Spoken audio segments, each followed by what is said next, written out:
Hae-ra, a renowned writer, had a life that seemed like a fairy tale when she married Hoon Se-ok, a beloved TV MC. They were considered the perfect couple, envied by many. However, behind the glamorous, a harsh truth lay hidden. During a live stream, many viewers were curious about Hae-ra's bare face, wanting to see what the famous writer looked like without makeup. After the broadcast ended, Hae-ra removed her mask, revealing bruises on her face. The glamorous happiness everyone saw was just the tip of the iceberg. In reality, her husband constantly abused and assaulted her. Min-jun, a well-known lawyer, could do anything for money. He had the talent to turn black into white, always taking on cases for the wealthy and powerful. Today, he took on a case for a rich young man, and the lawsuit was naturally settled smoothly. The victim repeatedly asserted that she was not willingly involved in the harassment. But Min-jun simply presented a picture of the victim with an expensive handbag gifted by the young man as counter evidence. After the case concluded, Min-jun was pelted with eggs by a nearby resident, who called him a scum lawyer, selling out his humanity for money. However, shortly after, he asked his assistant to deliver a large sum of money to the victim's family. Everyone thought that Min-jun had sold his soul to wealth and materialism, but at least he used some of his earnings to compensate the unfortunate families. Meanwhile, Hae-ra was on her way to attend the press conference for her new book. Her husband's secretary told her that the official car had been in an accident and couldn't make the scheduled trip. Due to the rush hour, she decided to take the express train. As she arrived at the station, she bumped into a junior named Hyun-sung. As they went down the escalator, Hae-ra accidentally slipped. In that dangerous moment, Hyun-sung quickly rushed to catch her, holding her in his arms. Not only did he help her pick up her shoes, but he also carefully stuck them back together. This considerate action made Hae-ra feel a little embarrassed. In the end, the press conference went smoothly. It turned out that lawyer Min-jun was also a die-hard fan of hers. He ordered his assistant to buy a large number of her books as a way of showing his support for his goddess. When the fan sign event took place, the junior, Hyun-sung, appeared again. Seeing that her heels had rubbed her feet raw, he specially brought her a pair of flats and left a note inside the shoes. After the signing session, Hae-ra stepped out and found Hyun-sung being assaulted by a group of men in black. She kindly went over and gave him a towel. Hyun-sung invited her to dinner and then shared his story. He came from a poor mountainous region, initially seeking employment at a Seoul recruitment agency. However, he couldn't secure any contracts. To pursue his dream, he borrowed money at high interest rates. No matter how difficult it was, he would persevere. His story evoked empathy in Hae-ra. They drank together. Early the next morning, when she woke up, Hae-ra found herself in a hotel. The junior was no longer there, and she hurriedly left, carrying her weary body back home. Hae-ra discovered that many reporters were gathered in front of her house. As soon as they saw her, they swarmed her with questions. They asked if she had been having an affair with a junior who was 10 years younger than her, if she had betrayed her husband. Facing the storm of attack from the paparazzi, Hae-ra could only hide her head in fear. She had absolutely no memory of what happened the night before. At this time, her publisher called and informed her that all of her new books had been stopped from being released. She was now a disgraced woman in the eyes of the entire nation. She went to her husband's secretary, asking him what was going on. He said nothing but showed her a video recording of her being intimate with the junior. Then he gave her a divorce document that her husband had prepared. Her entire world seemed to change overnight. When Hae-ra went back to the TV station because her reputation was ruined, a woman there made a sarcastic remark about her bad behavior. Hoon Se-ok called her up to the rooftop and said that everyone, even people on the street, knew about the embarrassing thing she had done. He told her how badly this would affect his career. The best solution now was to get a divorce, and she needed to disappear from his life. Lawyer Min-jun also saw the news about his goddess having an improper relationship with a junior. Hae-ra discovered that her publishing house had frozen all her bank accounts. Because she had no money, she could only afford to rent a cheap motel. Everything happened so fast that she couldn't react. She had lost her reputation and the publishing house was demanding compensation. The dream marriage that everyone envied was now just smoke and ashes. Thinking about it, she felt numb. Looking at her shoes by the door, Hae-ra suddenly remembered the woman in the video wearing high heels. How could this be? Hae-ra got a message from Gusan Company asking about her, and they expressed their willingness to help if needed. Without hesitation, Hae-ra went to Gusan, but the director had already changed careers and opened a coffee shop. Now the Gusan headquarters were run by his daughter, Yoon-hae. Hae-ra and Yoon-hae knew each other from when they were both starting out in their careers. Clearly, in the press conference, Hae-ra was wearing flats, but the video showed her in high heels. Hae-ra insisted that the woman in the video wasn't her and asked Yoon-hae to help her get to the bottom of this. Min-jun also ordered his subordinates to keep an eye on Hae-ra. Knowing that all her bank accounts were frozen, Hae-ra had to work as a car washer to make ends meet. When Min-jun saw these pictures, he said she seemed to be starting over from scratch. Then he found out she was at Gusan and asked his assistant to investigate what she was doing there. Yoon Hai was also getting ready to take action. She followed Hoon Seok's secretary and discovered he was dealing with Hyun Sung. She drove after the secretary all the way to a hotel, took the same elevator as him, pretended to pick up her phone and secretly put a tracking device in his suit pocket. Then, Yoon Hai sneaked into the hotel storage room and changed into a server uniform. Using the tracking device, Yoon Hai easily found the secretary's location. She placed a device in the room where he went in. Sure enough, she then saw a woman wearing sunglasses come out. Yoon Hai brought all the information she gathered to Hae-ra. The evidence was now clear. Hyun Sung and Hoon Seok had colluded. The woman in sunglasses was Hoon Seok's mistress. Hae-ra remembered meeting the woman at the company. She had even gone to college with Hoon Seok. The truth was finally revealed. Her unfaithful husband not only abused her, but also destroyed her career. Later, she posted the video of him getting cozy with his mistress on social media. It's true that even a worm will turn. She wouldn't be patient any longer. Hae-ra went directly to Hoon Seok's office and slapped him. She would begin her revenge plan. If he betrayed her love, he should not blame her for betraying his trust. Hae-ra remembered back when she was in school. Her mom got sick and couldn't work, so they couldn't pay their rent. The landlord kept trying to kick them out. They had to live from day to day, moving around a lot. Hae-ra wanted to get money to pay for her mom's medicine, so she asked her boss for an advance on her salary, but he had bad intentions toward her. Hae-ra was brave and got away from him, then called the police. The police took him to jail. Her neighbors didn't help her. Instead, they criticized her for getting the guy who paid them every month in trouble. But Hae-ra didn't care too much. She'd always lived with people putting her down and criticizing her. She was determined to not let anyone hurt her. From Yoon Hai's investigation, it turned out that Hyun Sung was once a poor guy. But not long after, he suddenly became rich and flashy. It was clear that someone had paid him a lot of money after that whole thing. Hae-ra was even more convinced that she was the victim of a dangerous scheme. Yoon Hai told Hae-ra to stay in the car. She went inside the nightclub by herself. Yoon Hai quickly became the most charming and attractive girl at the party. Hyun Sung noticed her right away. The atmosphere was getting hotter and hotter. Yoon Hai didn't refuse Hyun Sung's passionate kiss. He felt something like a pill that she'd slipped into his mouth. But Yoon Hai just smirked and said it would make him more excited. Hyun Sung was happy with that and swallowed it without hesitation. The bait was easily caught. Yoon Hai took him to the car. They quickly brought Hyun Sung back to his house and locked him in the bathroom. Yoon Hai threatened him, and Hyun Sung finally admitted that he'd hired the woman. There was nothing between him and Hae-ra. Everything was clear. Hae-ra and Yoon Hai walked out, ready to start Plan A. Another perfect pair. Early the next morning, Yoon Hai changed her clothes and went into Hoon Seok's hotel. She found a room that a guest had just left, pretending she dropped her wallet and needed to go back.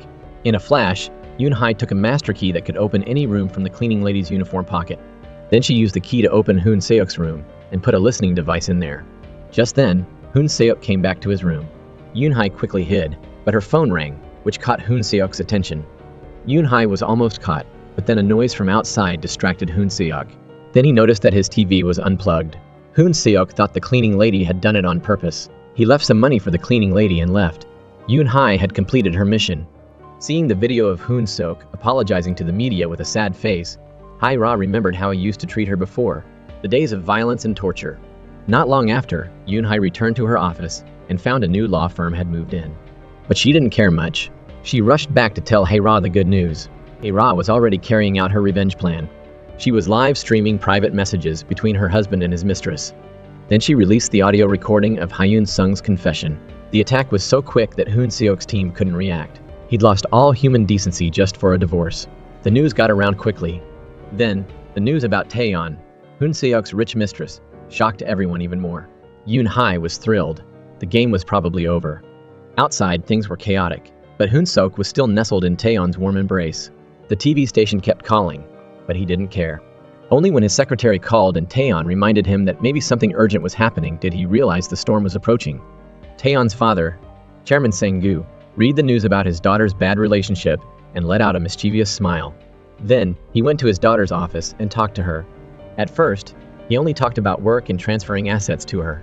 Then he suddenly changed the subject and mentioned the article. Taeyeon quickly explained that the woman in the article just looked a little like her. The chairman smiled a scary smile. Before leaving, he intentionally left a cryptic message, "Thank you for making me tea, but it's too bland. It doesn't suit my taste." Taeyeon wasn't going to let that slide. As soon as the chairman left, she muttered, "That old fox." Then she called Hoon Seok and warned him. This whole thing was orchestrated by him. Don't let me get caught up in it. All the things that had happened to Hae-ra were now happening to her ex-husband. Hoon Seok was surrounded by reporters and people throwing eggs at him. He seemed to have lost his mind. yelling at his subordinates to stop all the articles being written about him. His subordinates had no choice but to advise him to calm down. Then, they informed him that many partners were demanding compensation for their broken contracts. The team was busy handling this, but Hoon Sok was still the same old Hoon Sok, wanting to find someone to deal with Hae-ra. That night, Hae-ra refused to take the advice to go to the US. She was ready to have a showdown with Hoon Seok. Even if she went to jail, she wouldn't regret it. Her only concern was her son, who was studying abroad. The things she had done, was doing and was about to do, would surely affect the child. Thinking about her son, she remembered how many times Hoon Sok had wanted to kill them both. Her heart ached. Yoon-hae sympathized with Hae-ra's pain. Then, she temporarily refused her salary and only kept the bracelet she was wearing. This revenge had made her find the fun in her job. Though grateful, Hae-ra was still worried that she might get Yoon-hae involved. But Yoon-hae was calm and said that she had already covered her tracks when she snuck into Hoon Sok's room. No video recording could be found. Knowing this, Hae-ra was relieved. They both drank some wine and laughed heartily. On the way back, she accidentally saw Min-jun fumbling with a vending machine. Hae-ra kindly reminded him that the machine didn't take large bills. Min-jun said he didn't have any change and didn't know what to do. Hae-ra didn't hesitate to give him 101 and said casually that she'd had good luck today worth at least 501, so she didn't need the money back. Hae-ra just got home when she was met by a police investigation team. She was taken to the station. Hoon Seok's lawyer was preparing to have her spend a few years in jail. Then, Min-jun suddenly appeared with his assistant. He claimed to be Hae-ra's lawyer and provided the police with evidence proving that the evidence Hoon Seok had presented was fake. Min-jun's appearance made Hoon Seok's lawyer speechless. He was so angry that he almost went to find his own lawyer. Hae-ra's situation had suddenly reversed. She wondered why this strange man would help her. Min-jun quickly explained that he wanted to repay her for the coffee earlier, but it was obvious that he had other reasons. When Hae-ra was leaving the police station, she was surrounded by reporters again. Min-jun protectively escorted her away. When she got home, she discovered that his firm was on the floor above hers. Min-jun then wanted to ask her for a favor. He had also experienced those tearful days of oppression, so he'd sold his soul to make money and become a lawyer who was heartless in the eyes of everyone. But helping the wealthy use money to win legal battles made him feel very conflicted. So, this time, he wanted to help her find justice. As long as she wanted revenge, Min-jun would be behind her, fully supporting her. Hae-ra told Yoon-hae about this. Yoon-hae's reaction was naturally very confused. Min-jun was taking money from clients, but secretly helping the victims. This made Hae-ra very confused too. Just as Hae-ra was about to leave, Yoon-hae gave her bad news. The day they'd gone out drinking, Yoon-hae saw a lot of reporters downstairs at her motel. When she went upstairs, she said she was Hae-ra's sister, but the motel owner gave her the deposit and luggage back. She didn't want to be troubled by Hae-ra anymore. Luckily, Yoon-hae kindly arranged a new place for her to stay. The next day, Hae-ra went to find a job, getting ready to start a new life. But the big scandals she and her ex-husband had been in recently made employers feel uneasy. It was impossible to hire her for a short time, but she still had a great motivation, her son, Gi-yeon. She would do anything for her son. Then she received a notice from the police station. Min-jun was indeed powerful and had handled everything smoothly. Hae-ra no longer faced any charges. Although she was grateful for his help, she still declined his offer. But she hoped he could give her some time to think about it. Not long after, new trouble found Hae-ra. A junior from the TV station called to tell her bad news. Hae-ra angrily went to the TV station director's office and demanded that he stop broadcasting the news about her. Min-jun knew about it, but he remained still. To become a wolf, one must go through hardships. That night, he threw all the books he'd bought from Hae-ra into the fireplace. Memories of his past and his sister came back to him. This was why Min-jun kept saving Hae-ra. That year, Min-jun was still a soldier. One night, he received a call from his sister. But before she could say much, the call was cut off. When he called back, an old woman answered and said his sister had been kidnapped. The TV was showing news about the case. It turned out that Hae-ra was the anchor for the news report. Min-jun's sister was accused of being involved in a prostitution ring. The information came from someone claiming to be the CEO of the entertainment company where his sister worked. Every time Min-jun's sister went there, money was added to her account. Hearing this, Min-jun couldn't hold back his pain and helplessness. Back in the present, Hae-ra was both worried about whether she should accept Min-jun's offer and struggling to find money to pay for her son's tuition. Finally, she decided to sell her car to make ends meet. Thanks to Yoon-hae's help, the car was eventually sold for a slightly higher price. But she wasn't out of the woods yet. Her son's father was obviously rich, but all the responsibility for raising him was on her shoulders. At the same time, Hoon Seok's rich lover, Taeyeon, appeared. She went to where Hoon Seok and his friend were drinking. Seeing that Hoon Seok was still angry at her, she calmly explained that because she was in a crucial stage of transferring assets, she had to keep her distance from him. She also promised that if he could restore his reputation at the station in 3 weeks, he would become CEO of FBC. Hae-ra quickly found out about this from a junior. She was clearly the victim of the recent scandal, but she lost her job. The disgusting cheater, on the other hand, got promoted for no reason. She couldn't swallow her anger, so she rushed to her boss's office to explain, but he looked helpless. He was just following orders from above. Hae-ra found out that the TV station director was leaving, so she quickly chased after him. Not only did she fail to catch up, but she got injured in the process.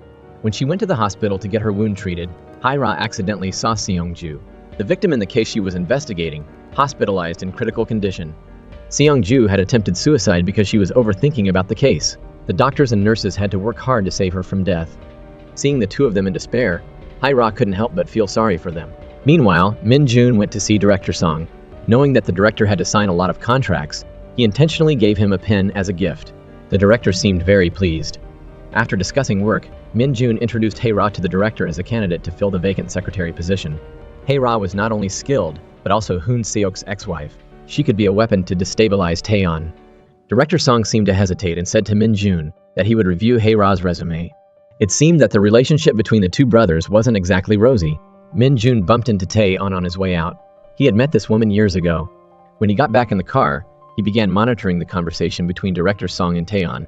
It turned out the pen had a recording function. Therefore, Min-jun had access to all the content of their conversation about plans to deal with Chairman Sang-gu. The pen caught Taeyeon's attention. She kept admiring it.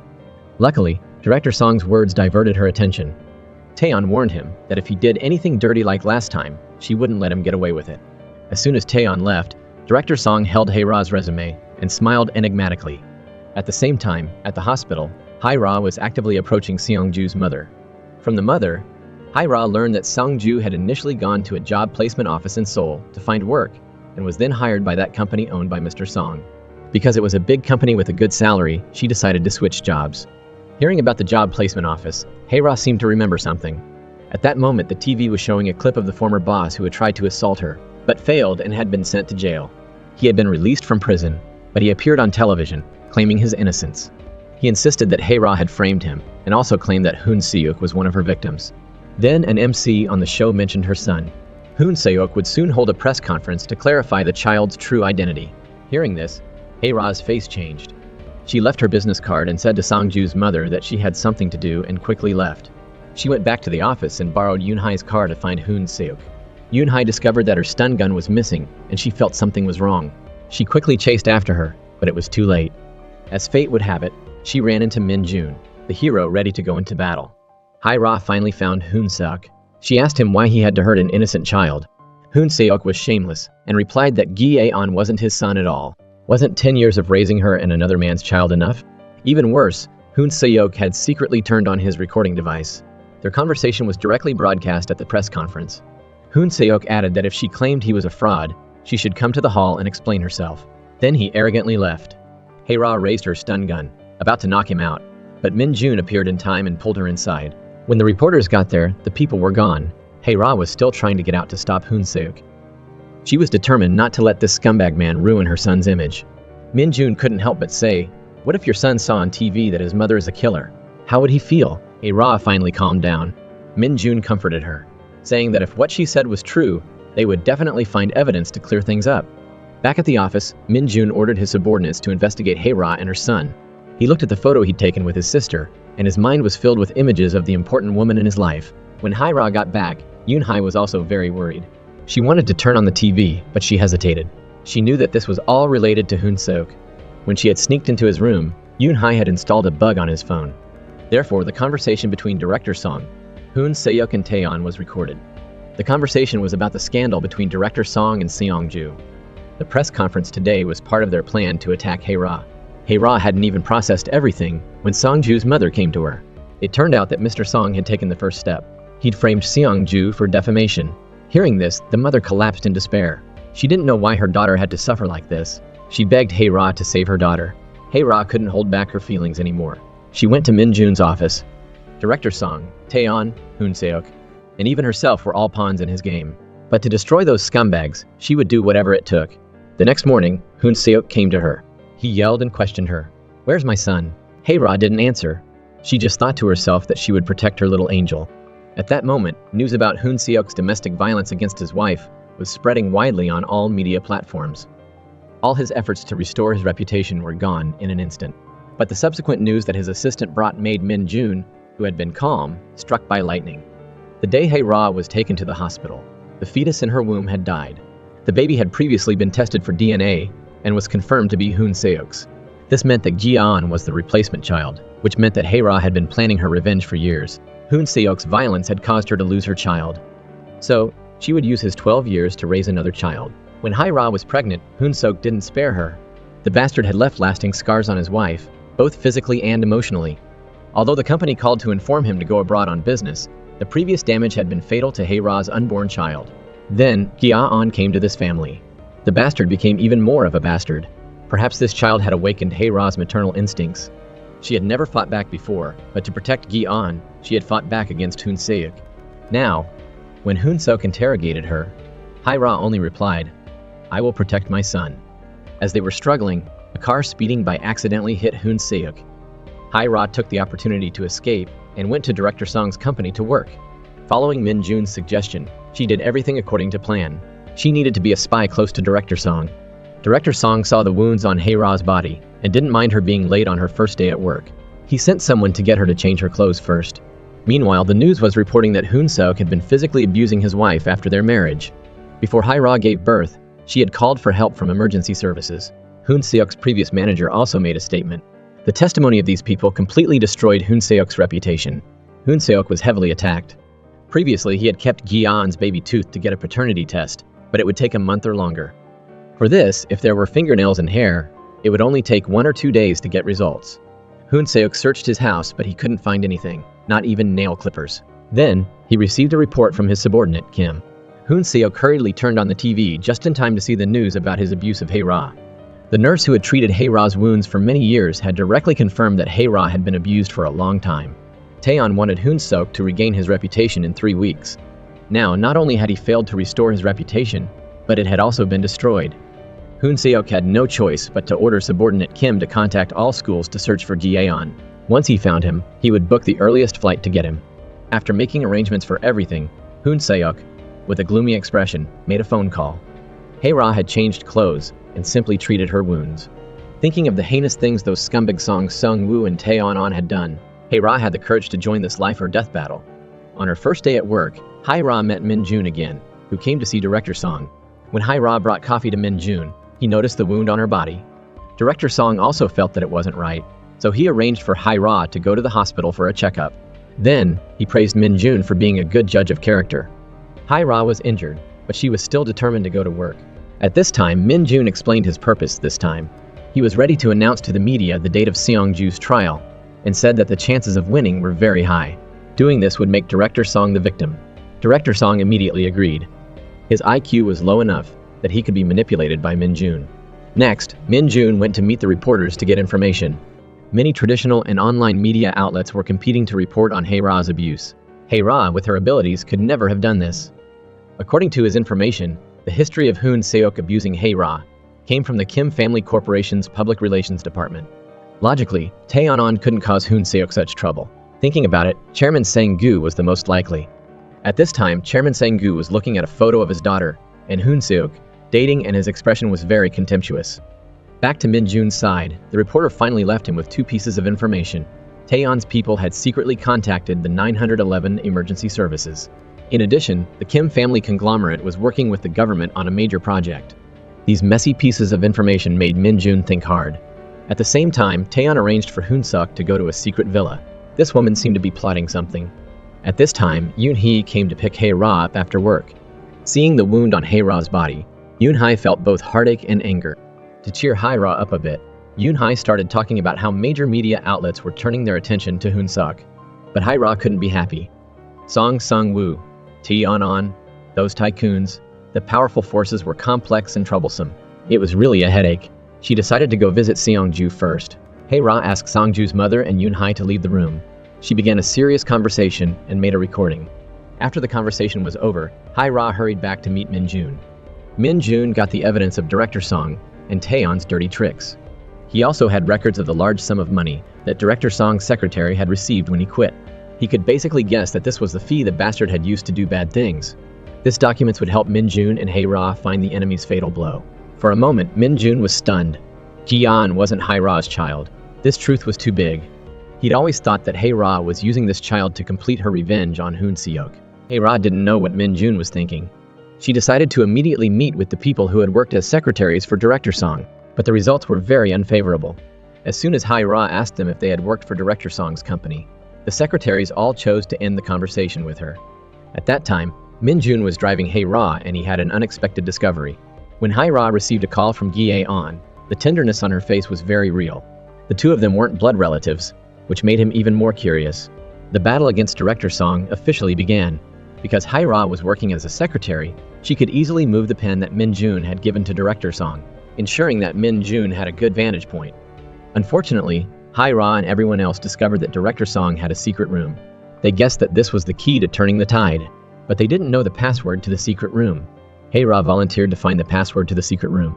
Following Yoon-hae's advice, Hae-ra used her phone camera to stick a piece of transparent film over the password area to copy the buttons that Director Song usually pressed. As a result, as soon as she removed the film from the code lock, Director Song came back, almost exposing her. At night, Hae-ra started watching the surveillance video.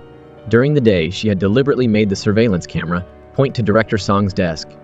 After observing, she learned the approximate range of his computer password. In a flash, the day came when Seong-ju was sentenced. The court finally established that she was falsely accused and sentenced her to 2 years in prison and 3 years probation. Director Song watched the verdict on his phone without any expression. On the other hand, Taeyeon had also signed a major contract. She was actively working to replace her father, but their good days were finally coming to an end. That day, Director Song's daughter took him to meet her boyfriend's parents. As a result, the parents did not come. This slap in the face made Director Song very angry. He didn't want his daughter to marry Min Ji-ae, but she was already pregnant with his child. He blamed his daughter for just making things worse. She was angry and left. Director Song didn't chase after her. He got out of the car to get some fresh air. Suddenly, his phone reminded him that the secret room password had been entered incorrectly 5 times. He checked the surveillance video in his office and saw Hae-ra standing in front of the secret room, entering the code. Seeing that something was wrong, Director Song told the driver to get out of the car. He was ready to go back alone to deal with Hae-ra. At this time, Hae-ra realized that she couldn't open the secret room, but she began to attack Director Song's computer. Following the way he moved his hands that she saw in the surveillance video, she tried many different combinations and finally unlocked it. She hurriedly took out a USB drive and started copying files. Just at this time, Min-jun, following the secret tracker he'd planted on Director Song's car, discovered that he was returning to the company. Min-jun called Hae-ra to tell her this and asked her to retreat immediately. Hae-ra was just about to open a video and her expression suddenly changed. She put her phone down and began to copy frantically. Min-jun warned her over the phone that Director Song had reached the company parking lot. If she didn't leave, it would be too late. But Hae-ra refused to listen. Min-jun had no choice but to rush out the door and go to her. Hae-ra had just finished copying the data when Director Song opened the door and walked in. Hae-ra lied, saying that she had dropped something there. It was getting late, so she would come back to look for it tomorrow. Director Song had already seen everything in the surveillance video, so of course, he wasn't going to let Hae-ra go. He violently snatched the USB drive from Hae-ra's hand and began to interrogate her about her identity and purpose. Why did she want to enter the secret room? Unexpectedly, the arrogant Director Song was successfully attacked by Hae-ra. She was about to leave, but Director Song, with his thick skin, regained his strength. He pushed Hae-ra down. The surveillance video on Min-jun's metal pen fell to the ground, pointing directly at the door to the secret room. Director Song, in a fit of rage, opened the door to the secret room. He grabbed Hae-ra and asked Min-jun why he'd sent her here. He pressed her, asking her purpose. Without waiting for an answer, Director Song said directly, "You're so curious about my secret room. You should have said so earlier. I always welcome you to come play here." With that, Director Song grabbed Hae-ra and pulled her into the secret room.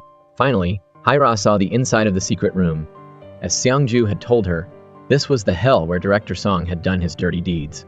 Director Song thought he'd won, but unexpectedly, Hae-ra had successfully snuck into the house. Hae-ra suddenly spoke loudly. This is where Director Song assaulted the secretaries. This bastard used his money and power to make innocent victims into criminals. Everyone sees clearly. This is Song Sung-woo of the Moa Mirai organization. Director Song was suddenly confused. There were only 2 of them in the office. Who was Hae-ra talking to? Who were these people here? Then, he finally noticed the phone on the ground live streaming. Everything that had happened was being live streamed on her phone. Many netizens were gasping and commenting on Director Song. It turned out that when Director Song had entered the secret room, Hae-ra had managed to turn on her phone and go live. When Min-jun arrived, the police had already surrounded the building. Hae-ra was giving a statement to them. His secretary gave Min-jun a file and the USB drive with those videos that she had copied. Director Song had escaped before the police arrived. The public prosecutor's office began to investigate and discover important evidence of his sexual assault. After this incident, Hae-ra was very disturbed. She often dreamed that she was being assaulted by Director Song and Hoon-sok. After waking up, Hae-ra went to the convenience store to buy a drink. Unexpectedly, she ran into Yoon-hae there. They decided to have a few drinks to drown their sorrows. Yoon-hae recognized Jung-woo, the young man working at the convenience store, as an acquaintance, and they exchanged a few words before leaving. When Jung-woo got home from work, he found a group of gangsters in his house. They were beating up his younger brother and his face was all bruised. Jung-woo promised to meet them when he got paid at the end of the month. So they left and stopped hitting his brother. While cleaning up the house, Jung-woo thought about the last night he saw his dad. That night, his dad was driving a container truck. He stopped for a break and heard a noise from inside the container. He opened it and found Min-jun's sister tied up inside. She begged his dad to keep quiet and let her go. But when his dad got back in the truck and started driving, the brakes failed and the truck crashed while going down a hill. At the company's shareholder meeting, Chairman Sang-gu pretended to defend his daughter, but actually criticized her for being greedy and inexperienced, wanting to run the company under Taeyeon's system. Taeyeon was very angry, but she smiled and agreed with the board's opinion. Min-jun and the prosecutor were drinking together, talking about Director Song. They succeeded in keeping Chairman Sang-gu in his position, which was a big win for them. The prosecutor asked Min-jun who sent the documents. He was shocked when he learned it was Hae-ra. Hae-ra managed to get both documents and evidence even when she was in danger, proving that anyone she wants to take revenge on will have a hard time escaping her wrath. The prosecutor warned Min-jun to be careful, saying Hae-ra is like a double-edged sword, and if he's not careful, he'll get hurt too. But Min-jun was sure he needed that sword and he would break it after using it. That was his plan, but whether he can pull it off is still up in the air. At the same time, Hoon Seok was arrested for attempting to murder Hae-ra. Min-jun, as her lawyer, offered a plea deal to Hoon Seok. Hae-ra rearranged her office, preparing for her live broadcasts. Yoon-hae happily came in and told her that they received a lot of cases to investigate. Hae-ra gave Yoon-hae money for rent.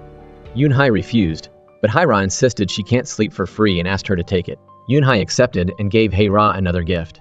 It was a card with the name of the show, but Hae-ra said she was missing a word. She wanted the show to be called Kang Hera's Revenge Live. Just then, Yoon-hae got a phone call saying she had a date and left. Hae-ra asked if she was dating someone. Yoon-hae excitedly said yes, but then realized she had a problem. Hae-ra didn't ask further and wanted to borrow Yoon-hae's car to go buy lights and equipment. While watching the news online, Min-jun and his secretary talked about it being time to take the second step. After that, Min-jun brought a file to Hae-ra in Yoon-hae's room. However, Hae-ra thought the case didn't fit her channel. Yoon-hae saw the person in the photo and told Hae-ra to take the case and said she would do everything to help. The case was about loan sharks targeting minors, and Hae-ra thought it was outdated. Hae-ra and Yoon-hae argued fiercely and told Min-jun they needed to discuss it before deciding whether to take it or not. It turned out Hae-ra knew Min-jun's sister, Mi-yeon. When his mother was hospitalized, she helped Hae-ra with hospital expenses and found her a job. But Hae-ra's colleague told her that Mi-yeon wasn't as gentle as she appeared. The job Hae-ra got was actually Mi-yeon's, so her colleague warned her to be careful while filling in for Mi-yeon. Min-jun looked at the picture of him and his sister on the desk, remembering the day he went to see her. He accidentally heard that Hae-ra, the one who exposed his sister's scandal, was getting married to Hoon Seok. He also knew his sister had introduced Hae-ra to that job and had taken care of her since college. It made Min-jun feel that Hae-ra was ungrateful, and he developed a hatred for her. He told his secretary to find out how Hae-ra had paid back the publishing house. Hae-ra received a message from a client who wanted to hire her to investigate a case of resisting arrest. She took the bus to the meeting place. However, she couldn't reach the client. She went to see Yoon-hae's father, who owned a cafe nearby. Later, they visited the grave of Hae-ra's deceased child. Hae-ra asked Yoon-hae's father about a certain person, but he said that person might have gone abroad. On the bus back to Seoul, Hae-ra remembered the day she sent her son abroad. Gyeon gave her a ring and told her it would protect her in his absence. As soon as she got off the bus, Gyeon called. Hae-ra cheered up and picked up the phone, singing a birthday song for her son. Gyeon was a gift she received after losing her unborn child. On her way home, Hae-ra saw Jung-woo surrounded by gangsters. They threatened him, saying if he didn't pay, they would send the police his bank account records, which would land him in jail for illegal money withdrawal. Seeing Jung-woo get beaten, Hae-ra left. But then Hae-ra remembered what Min-jun said. Minors without parents were targets for illegal money withdrawals, followed by extortion and forced labor. Remembering this, Hai-Ra returned to where Jong-woo and his brother were, but they were gone.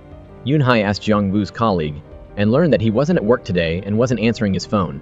Yoon-hai remembered hiring Jong-woo to install equipment a few days ago and knew he needed money. She was worried that something had happened to Jong-woo and wanted to call him. Before she could, her father called. Hai-Ra returned to her office and noticed a strange smell. She tried to open the window but found it taped up and nailed shut. Suddenly, she heard the front door lock. She turned around and found Hyun Sung in the room. Min-jun was inquiring about the complaint against Hai-Ra and learned that her insurance company had transferred her debt to a credit bureau. At that moment, Hyun Sung threatened Hai-Ra. Then, he turned up the gas and prepared to light a match. Hai-Ra's phone rang. It was Min-jun. No one answered, so Min-jun checked the CCTV he had installed in front of the house and saw a car arriving. Hai-Ra realized Hyun Sung wasn't trying to die, he just wanted to cause attention. She grabbed a fire extinguisher, broke the lock, and went outside. Hyun Sung saw someone outside. He quickly ran to pull Hai-Ra back, taking a knife for her from Jong-woo. Min-jun arrived, ran up to the office and saw Taeyeon sitting in the chair. Jong-woo confronted Hai-Ra about paying her debt. Gangsters entered and introduced themselves as part of a happy credit company. It turned out that Jong-woo, not wanting his brother to be manipulated by loan sharks, became a thug for them. Brainwashed by the gangster, Jong-woo gradually lost his mind. After the gangster left, Jong-woo saw Hai-Ra calling emergency services. He became agitated and tried to attack her, but Yoon-hee arrived and stopped him just in time. On the other hand, Min-jun confronted Taeyeon. It was clear that Taeyeon had investigated Min-jun and learned about his connection to Hai-Ra and the director song incident. But Min-jun had anticipated this. He explained that his real target was her father. Min-jun understood the conflict between Taeyeon and her father. If the two of them went to war, it would severely damage the company's image. In other words, if Min-jun successfully took care of Chairman Sang-gu, Taeyeon could benefit from the situation. Taeyeon said she didn't need his help, but deep down, she wanted to spare Min-jun. On her way home, she remembered an incident from the past. That year, Sang-gu visited his sick wife. He said he needed a son to inherit the company, not a daughter to run it.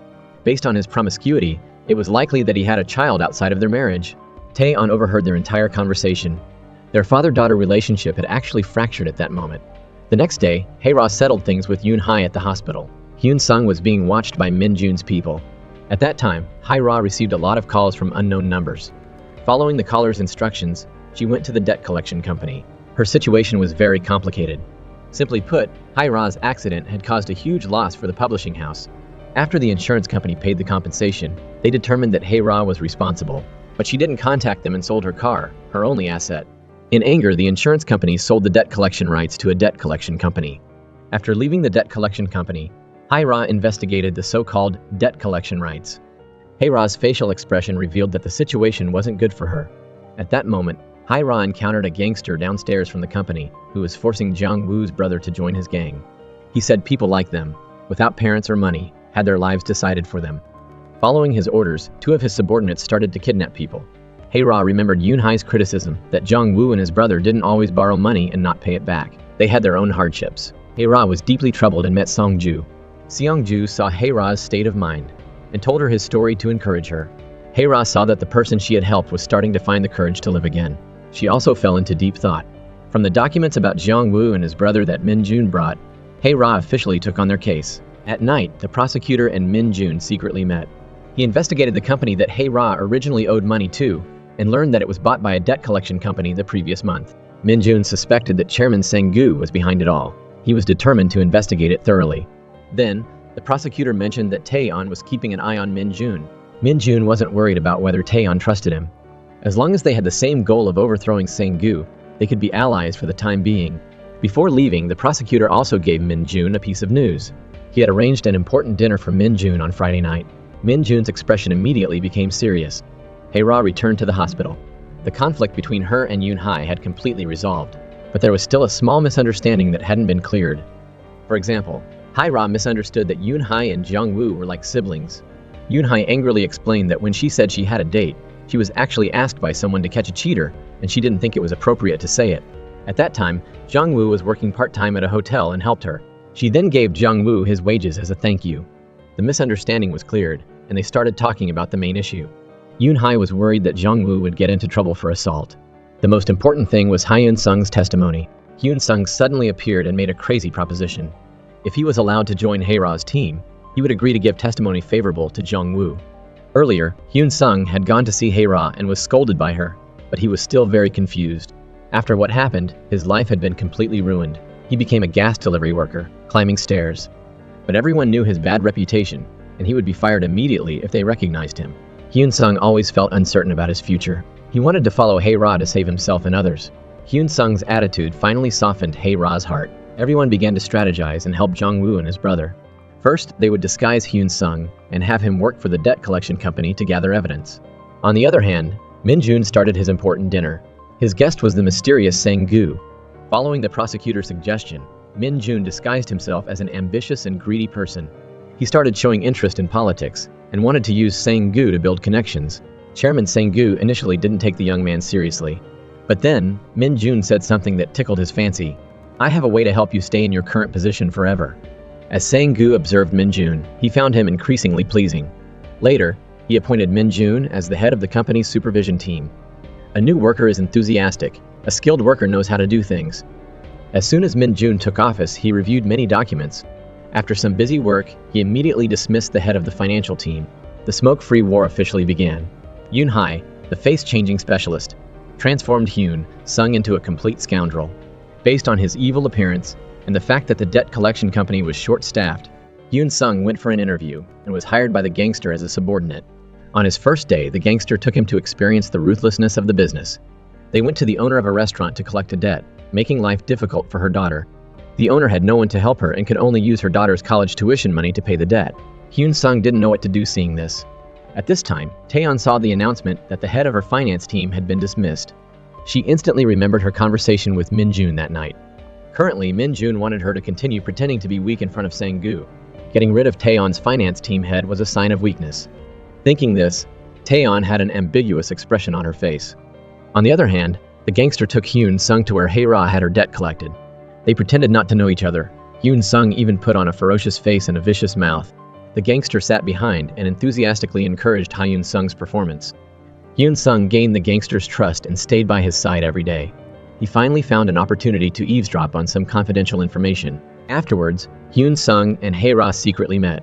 Hyun-sung brought intelligence about the gangster's big operation tonight. Hae-ra immediately returned to the office to prepare. Unfortunately, Yoon-hae was injured and couldn't participate. Tonight, Hae-ra could only act alone.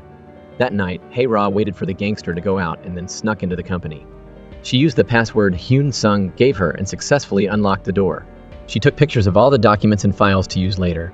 Not long after Hae-ra entered, Hyun-sung, who was responsible for security, told her about an emergency. The gangster brought a man to the company downstairs. Hae-ra quickly packed up and hurried out the window. At this time, the gangster and the boss returned to the office.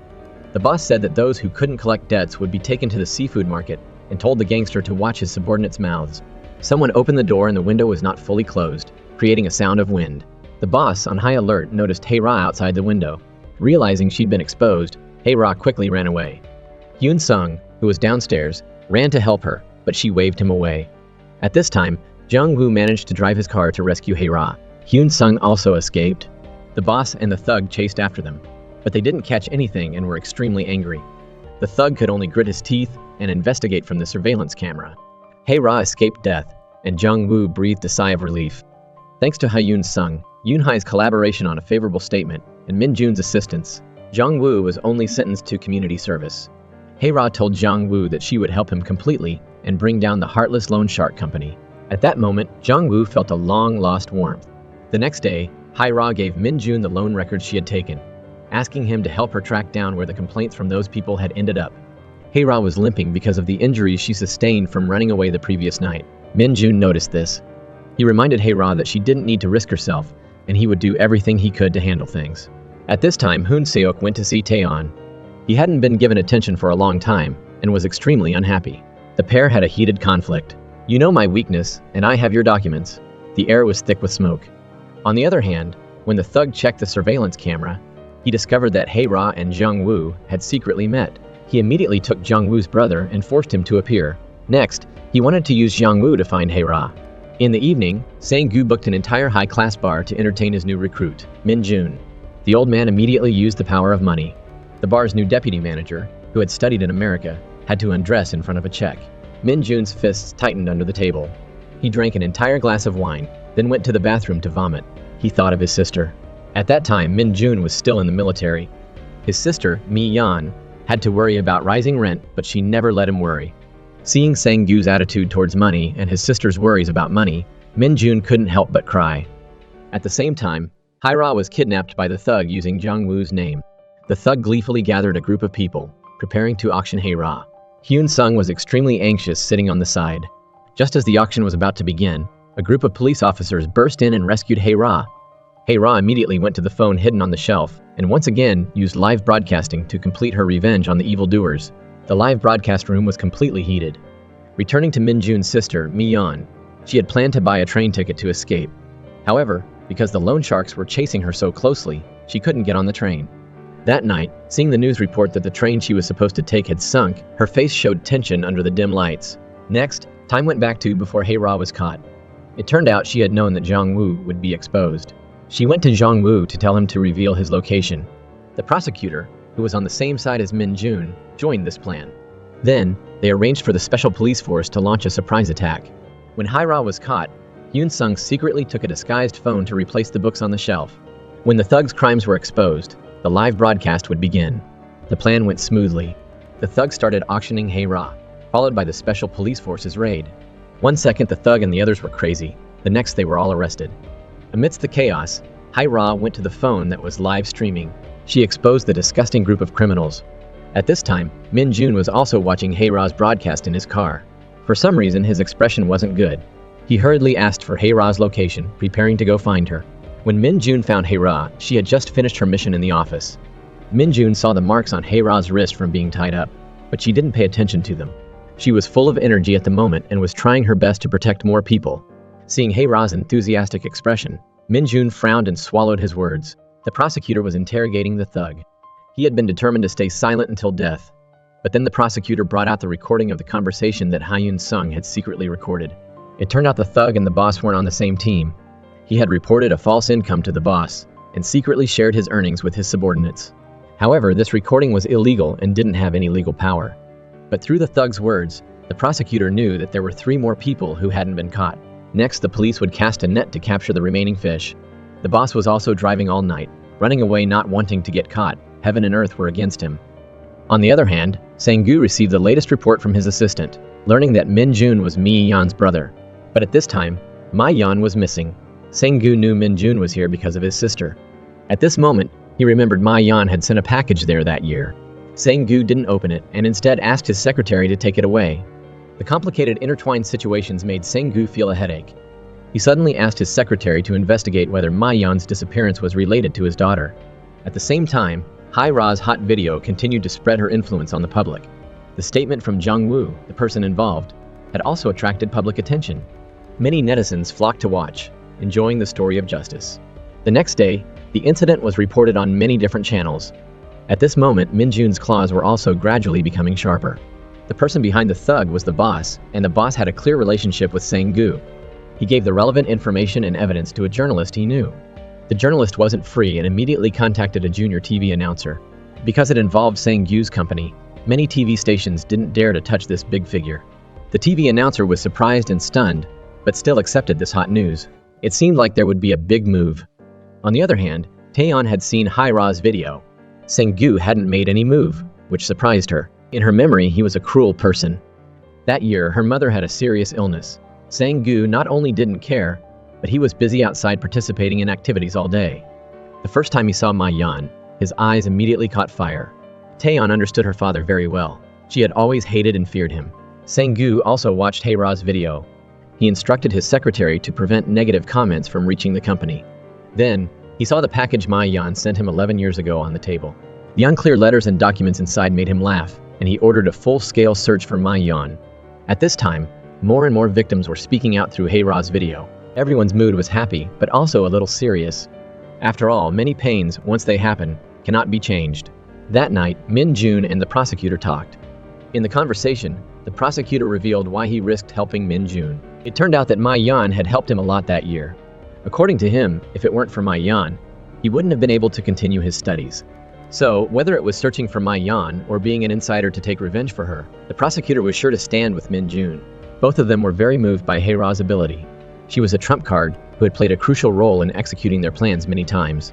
The next day, Hei-Ra and Yun-Hai went to find Min Jun and invited him to a party that night, specifically inviting the prosecutor to come along. When the party started that night, Min Jun told Hei-Ra that the prosecutor couldn't come because he had a case to handle. Yun-Hai was very curious, wondering if Min Jun had a painful past, and that's why he studied law to protect himself. Min Jun's assistant, Do-Yoon, saw that his expression was a bit serious. At this time, Yun-Hai wanted to lighten up the atmosphere and build relationships, so she put a piece of food in Min Jun's mouth.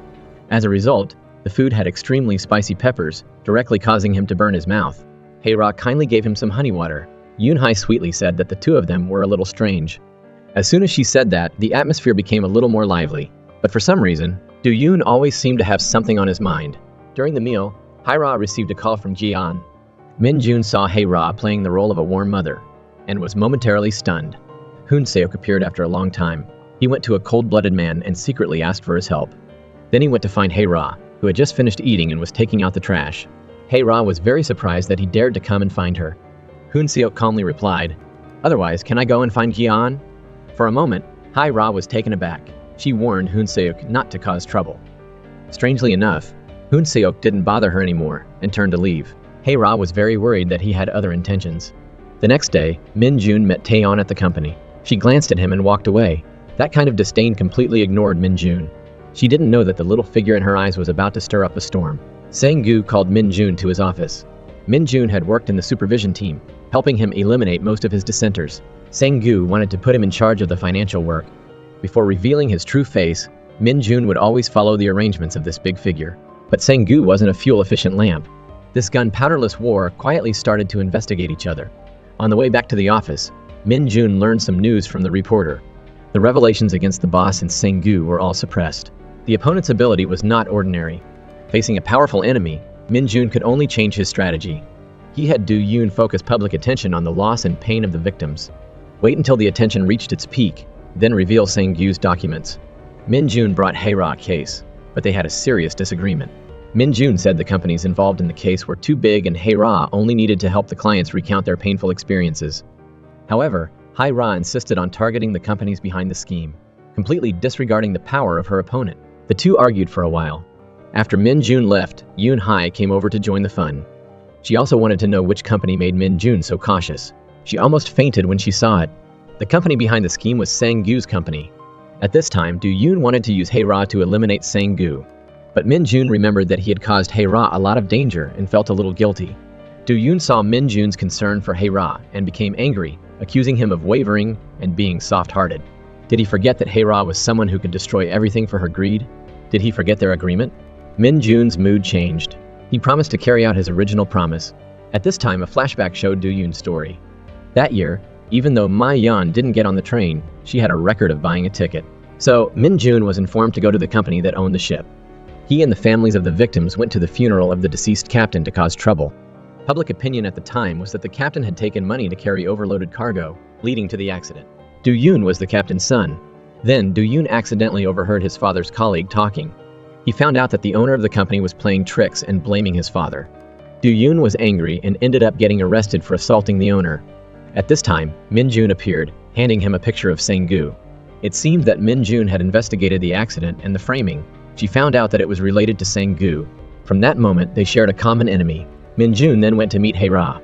He reminded her that this case was very serious, and she needed to think carefully before deciding.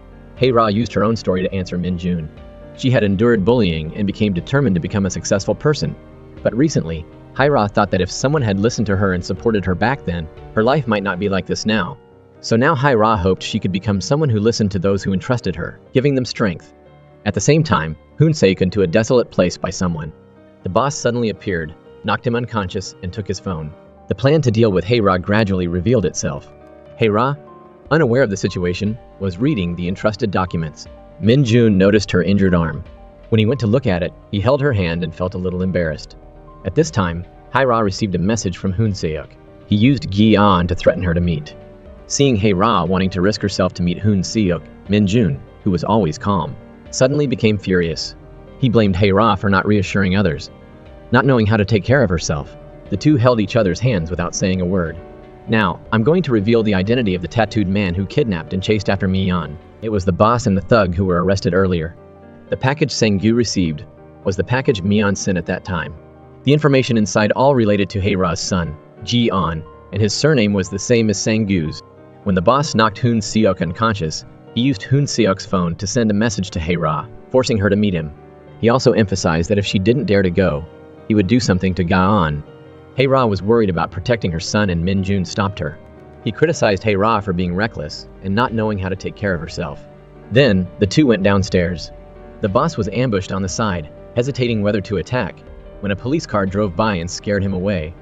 Hae-ra, unable to contact Hoon Seok, hurriedly contacted Jae-on through video. She confirmed her son was okay and let out a sigh of relief. Min-jun, relying on the surveillance video outside Hae-ra's house, discovered the suspicious car driven by the boss. He asked the prosecutor if he had investigated Hoon Seok buying a ticket to go abroad. The prosecutor said it was difficult without a search warrant. At the same time, he also heard that the arrest of the debt collection company had ended. The ones caught were just small fry. The unfavorable events happening beyond expectations made Min-jun a little suspicious. At this time, the boss went to see Taeyeon, and a bloody battle began to unfold. Earlier, Hoon Seok, because of his breakup with Taeyeon, had secretly sought people to smear her. However, he didn't expect that person to be Taeyeon's own. She wasn't willing to be weak and directly contacted the boss to deal with Hoon Seok. This woman was also very cunning. Even someone as ruthless as the boss was manipulated by Taeyeon because of family matters. The boss was very frightened by the recent troubles he had caused for Taeyeon. He begged her for another chance. Taeyeon said something full of meaning. The old fox who doesn't want to go into the cave makes others unhappy.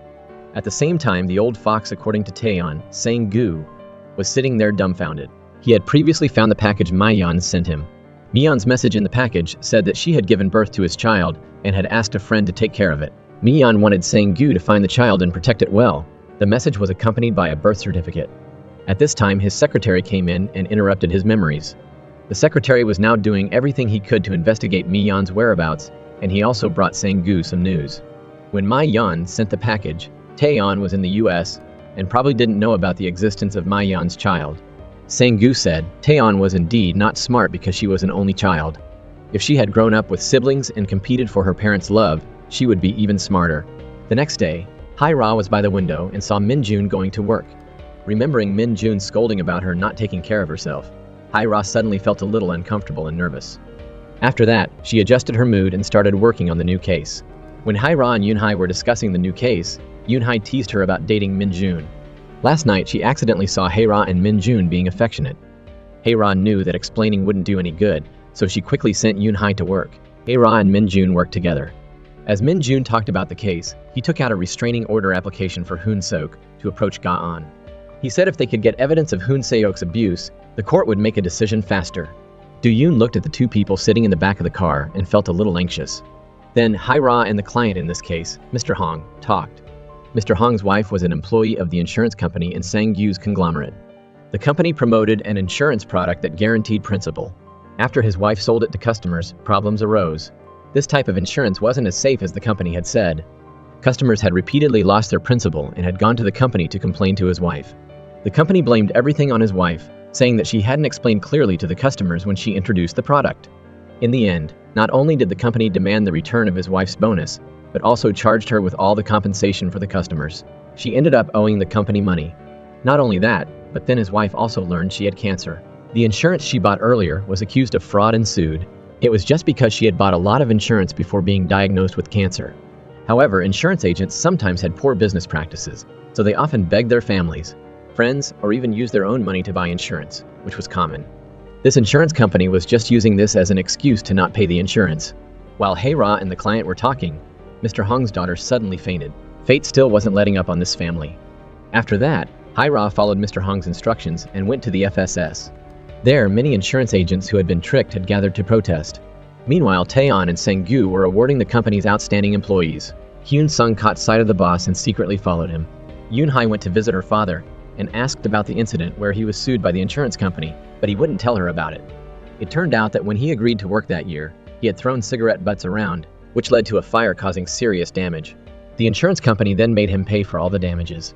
At that time, Yoon-hae wanted her father to tell her the customer's information, but in the end, He remained silent and didn't say who hired him. Sang-gu and Tae-on were participating in activities to build connections. Sang-gu was getting old, and he started to feel uncomfortable after a tiring day of activities. After getting into the car and sitting down, his secretary told him that the activity was supposed to be the next day. Because his daughter said she didn't have time the next day, it was moved to today. Right after that, a group of reporters suddenly appeared, surrounding the car that had just arrived. It seemed like Tae-on was up to something here. Min-jun, the prosecutor, and Do-yoon were discussing how to deal with Sang-gu. The prosecutor brought documents from 5 years ago about Sang-gu's company. Min-jun was worried, saying that the prosecutor was risking a lot by doing this while he was on official duty. The prosecutor didn't back down. It was crucial to find and gather as many victims as possible, maximizing the impact so that Sang-gu wouldn't have time to react. The three of them started to work on the files, day and night. At this time, when Min-jun and Do-yoon returned to the office, they met Yoon-hae. Following Yoon-hae's instructions, they carried a pile of food and drinks upstairs. Yoon-hae let Min-jun cook the fish. In the end, the two of them weren't meant for the kitchen. This ridiculous scene made Hae-ra burst into laughter. It turned out that these food and drinks were gifts that Yoon-hae received after helping a wife catch her husband cheating. The wife was very grateful and gave her the gift. The relaxed atmosphere became tense when they talked about the main issue. Like Mr. Hong's wife, the insurance agents at the FSS had been protesting there for 3 months, but still had no results. Everyone felt they should move the protest to the front of Sang-gu's company. They needed to focus on the vulnerable people to attract attention. Everyone decided to lead this event together. After the meal, Do-yoon and Min-jun got into the car. Do-yoon said with suspicion, "Hae-ra is trying really hard. Her efforts are also bringing her closer to danger." Hyun-sung asked Hae-ra, "Have you felt like someone's been watching you lately?" Because in the morning, Hyun-sung had spotted the boss nearby. Yoon-hae, for safety reasons, suggested that they all act together from now on. They should minimize going alone and avoid being watched by bad guys. Hae-ra saw that Yoon-hae wasn't happy. After asking, she learned that her father almost suffered a tragedy due to the cigarette butts. In the end, they had to sell their house to pay the debt, making it incredibly difficult. But what made Yoon-hae even more angry was that they had clearly paid the compensation, but they didn't see any record of it. Hae-ra praised Yoon-hae's enthusiasm and her father's kindness.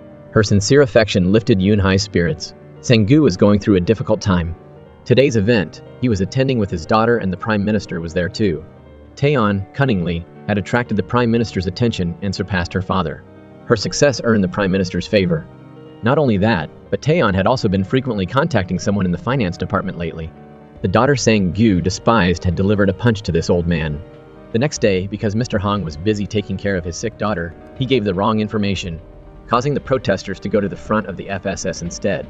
Hae-ra, Yoon-hae, and Hyun-sung rushed to inform everyone of the location change. With their participation, everyone gained more spirit and started to have the determination to fight against the company to the end. Because one car wasn't big enough, many people took taxis. Hae-ra and some of the protesters rode in Mr. Hong's car, preparing to take some photos on the way. At this time, it started to snow. Hae-ra took out her camera to take a picture, unaware that a terrible nightmare was coming for them. Min-jun, the prosecutor, and Do-yoon were busy when they suddenly noticed the snow falling outside the window. They said they hadn't had time to watch the news recently and didn't know what was going on in the outside world. So they turned on the TV, and the news in front of them scared them. The car Hae-ra was in had an accident. Min-jun couldn't sit still and rushed to the hospital. At this time, Taeyeon's face showed a very ambiguous expression. Min-jun had a feeling that Hae-ra's traffic accident wasn't an accident. He was about to investigate, but Yoon-hae took the initiative. She hoped that Min-jun could stay by Hae-ra's side to protect her. Their short time together had allowed Yoon-hae and Hae-ra to develop a deep bond. Min-jun returned to the hospital to visit Hae-ra. He remembered that when his sister was involved in an incident, people wrote a lot of disgusting words on her door. Min-jun ran to reason with the journalist, but learned that the person behind it was Chairman Sang-gu. This was exposed because of Hae-ra's live stream. Later, Hae-ra and Hoon-seok got married. At the TV station, Min-jun heard that Ma-yeon treated Hae-ra very well, but Hae-ra repaid her kindness with vengeance. Remembering the past, Min-jun couldn't tell which personality was Hae-ra's true one. Then, the prosecutor and Do-yoon also came to the hospital. After everyone discussed it, they decided to split up and act, starting with some insider information from the police station. On the other hand, the investigation of the case was not going smoothly because the culprit, the boss, had found a thug in the debt collection company to take the blame. It was snowing, the roads were slippery, and the dashcam was intentionally turned off. The driver who was framed ran to confess himself. Yoon-hae didn't have any direct evidence to prove the accident wasn't accidental. Hyun-sung wanted to see the security CCTV on the road to look for evidence, but the police wouldn't let him. The two started preparing to fight, but luckily, Yoon-hae stopped them. Before that, Hyun-sung went to gather information. He realized the driver who confessed was the boss's subordinate because he had seen him before. Yoon-hae decided to investigate. They went to the accident site to seek inspiration. Hae-ra's car was hit on one side, but the dashcam in the car she was in seemed unable to capture that side. They had to find the dashcam from the car behind Hae-ra to discover the truth. Hyun-sung vaguely remembered seeing a mechanic come to fix someone's car that morning. The location where the car was parked was right on the road where everyone had to pass the camera.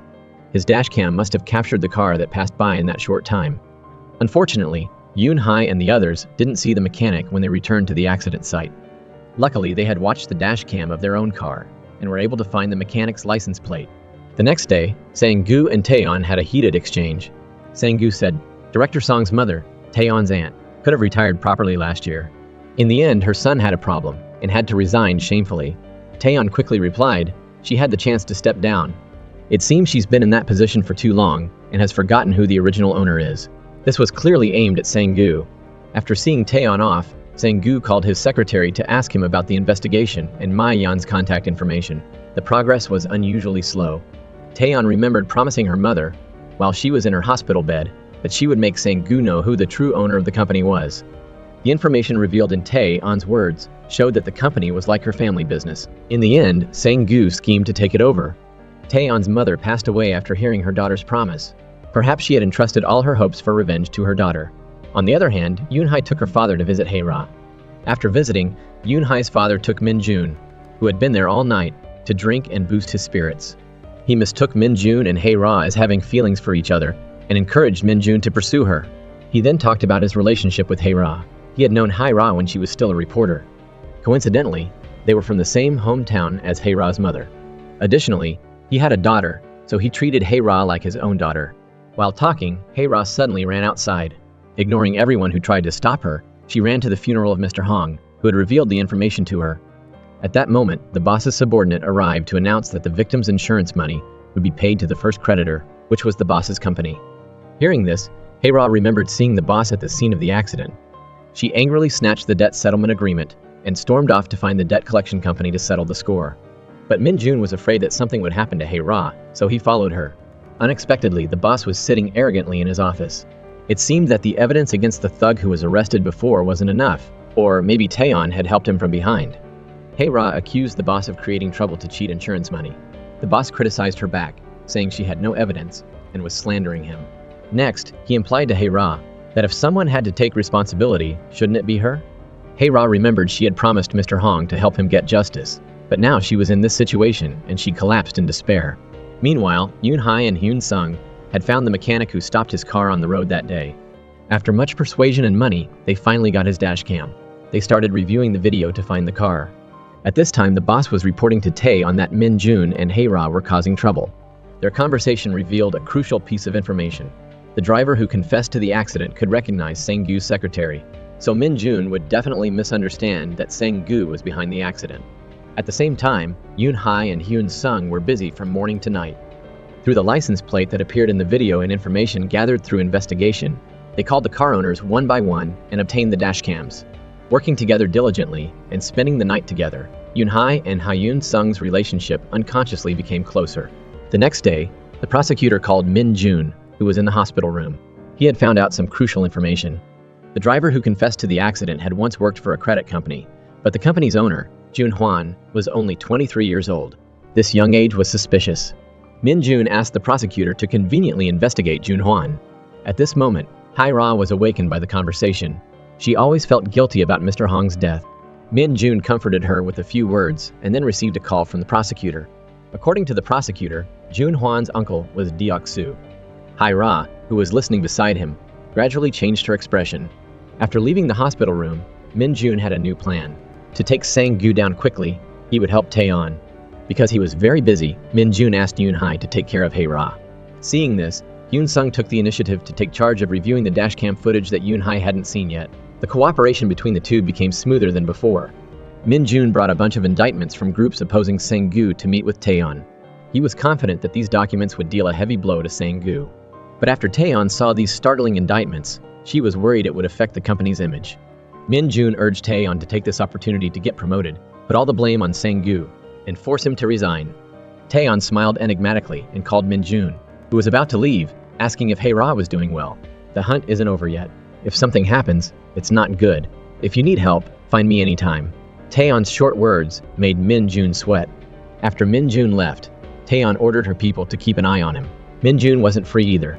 Earlier, he and the prosecutor had discussed that when Taeyeon started taking action, Sang-gu would definitely destroy the evidence.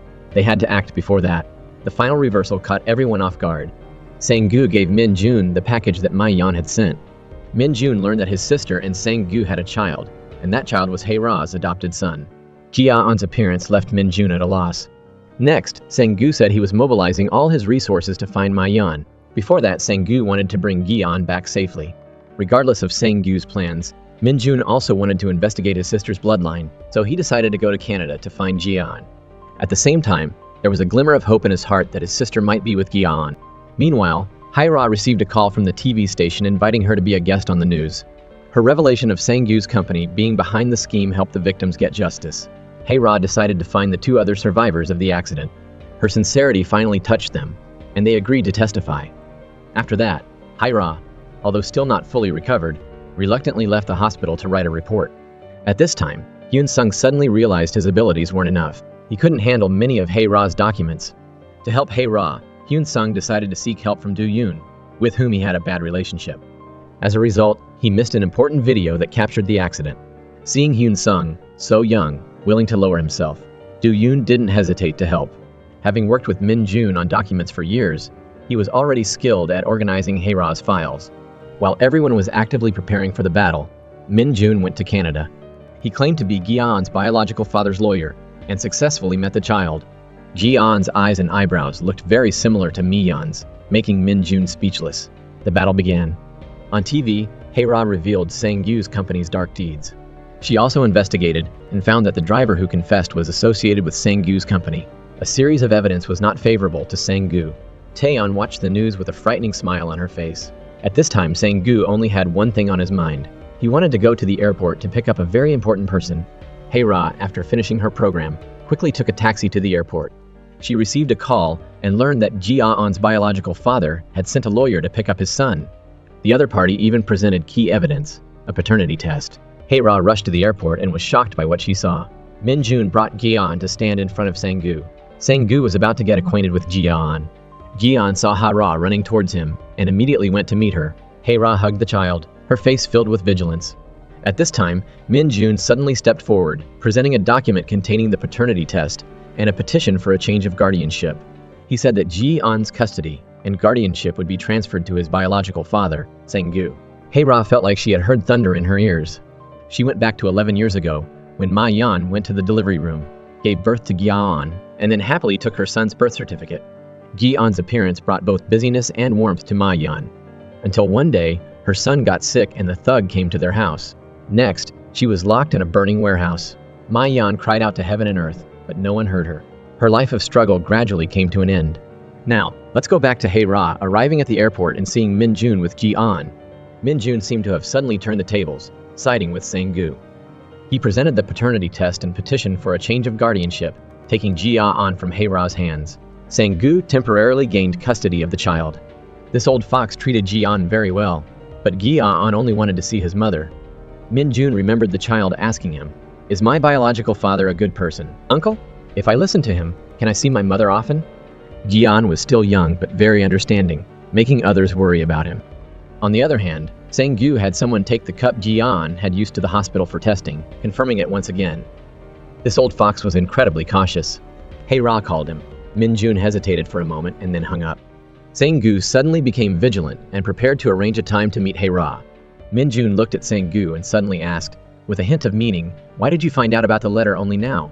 Sang-gu replied, "That year, my wife was sick. Many people secretly had their eyes on me, so I couldn't officially go to Ma-yeon. Then, after Ma-yeon entrusted her child to a friend and wrote a letter to inform me.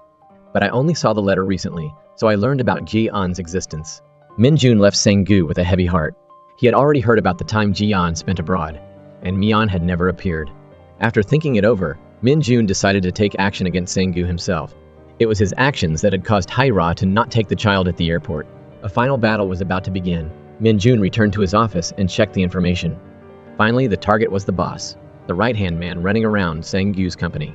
The prosecutor also provided Min-jun with a list of gynecologists and medical staff related to Mi-yeon's disappearance. For the time being, Min-jun wanted to find his sister's clues while also dealing with Sang-goo and his daughter. Acting alone was very dangerous. Previously, Hae-ra had dealt with Sang-goo by putting negative news on the news, so Taeyeon didn't underestimate her at all. She also heard that Sang-goo had invited the hospital director to his house from last night to early this morning. Thinking that Sang-goo was sick, she decided to use the intelligence Min-jun gave her to deal with Sang-goo. At the same time, Taeyeon didn't trust Min-jun and secretly had people follow him. On the other hand, Hae-ra couldn't find Min-jun and was anxious like she was sitting on a pile of fire. Yoon-hae didn't know about the child and asked Hae-ra why she wasn't continuing to post the news on her revenge channel. At this time, Sang-goo sent people to take Hae-ra away. Yoon-hae was stunned and didn't know who it was.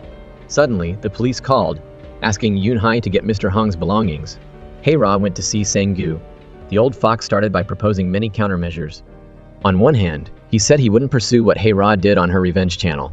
On the other hand, he emphasized that Hae-ra initially wanted to protect her new marriage and pretended to take Gi-an as her son. As a result, the innocent child met Hoon Seok, his evil father. If she really wanted to cause trouble, he would not only ruin Hae-ra but also torture the child. Then, he gave Hae-ra a sum of money to leave and start a new life. Unexpectedly, Hae-ra was very firm. She said a few words that made Sang-goo's face turn purple. After all these years, he had just learned about the child's existence. Now, don't pretend to care about him.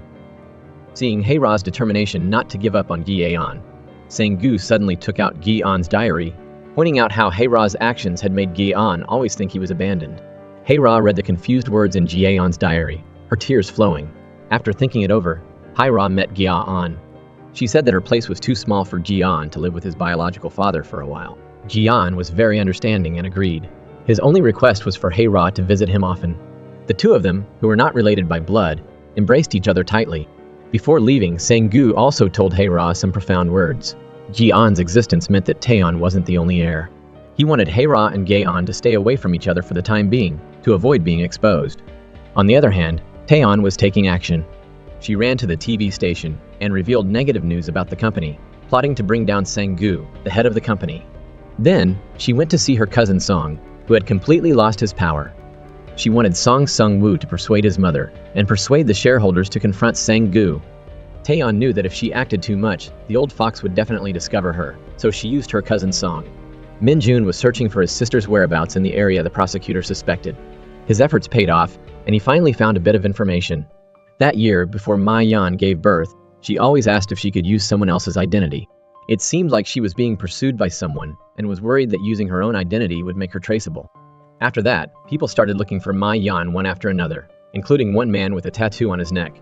Min-jun immediately remembered that the boss also had a similar tattoo on his neck. Hae-ra couldn't find Min-jun, so she ran to ask Do-yoon why Min-jun was so close to Sang-goo. Do-yoon reluctantly told Hae-ra that Sang-goo had blocked a lot of black material related to the insurance company case recently, so Min-jun went deep inside Sang-goo's organization, wanting to find evidence of his corruption. Hae-ra felt that everything was getting more and more complicated. At the same time, Yoon-hae and Hyun-sung went to the police to get Mr. Hong's belongings, including Hae-ra's camera. When the two returned to the office's lower floor, Hyun-sung suddenly remembered something important and took Hae-ra's camera. When Yoon-hae returned home, she saw Hae-ra drowning her sorrows in alcohol. After asking, she learned that Hae-ra had gone through so much in a few short days. Yoon-hae then took Hae-ra out for some fresh air and went to buy hangover medicine for her. At this time, Min-jun came to see Hae-ra. Hae-ra said she knew that Min-jun approached Mr. Kim to get his black material, and that he secretly picked up Gi-yeon because he didn't want the child to appear in front of Taeyeon. While Hae-ra was talking, she suddenly mentioned something from the past. That year, Mi-yeon introduced her to the TV station. After Hae-ra was humiliated by Hoon Seok, she had entered hell.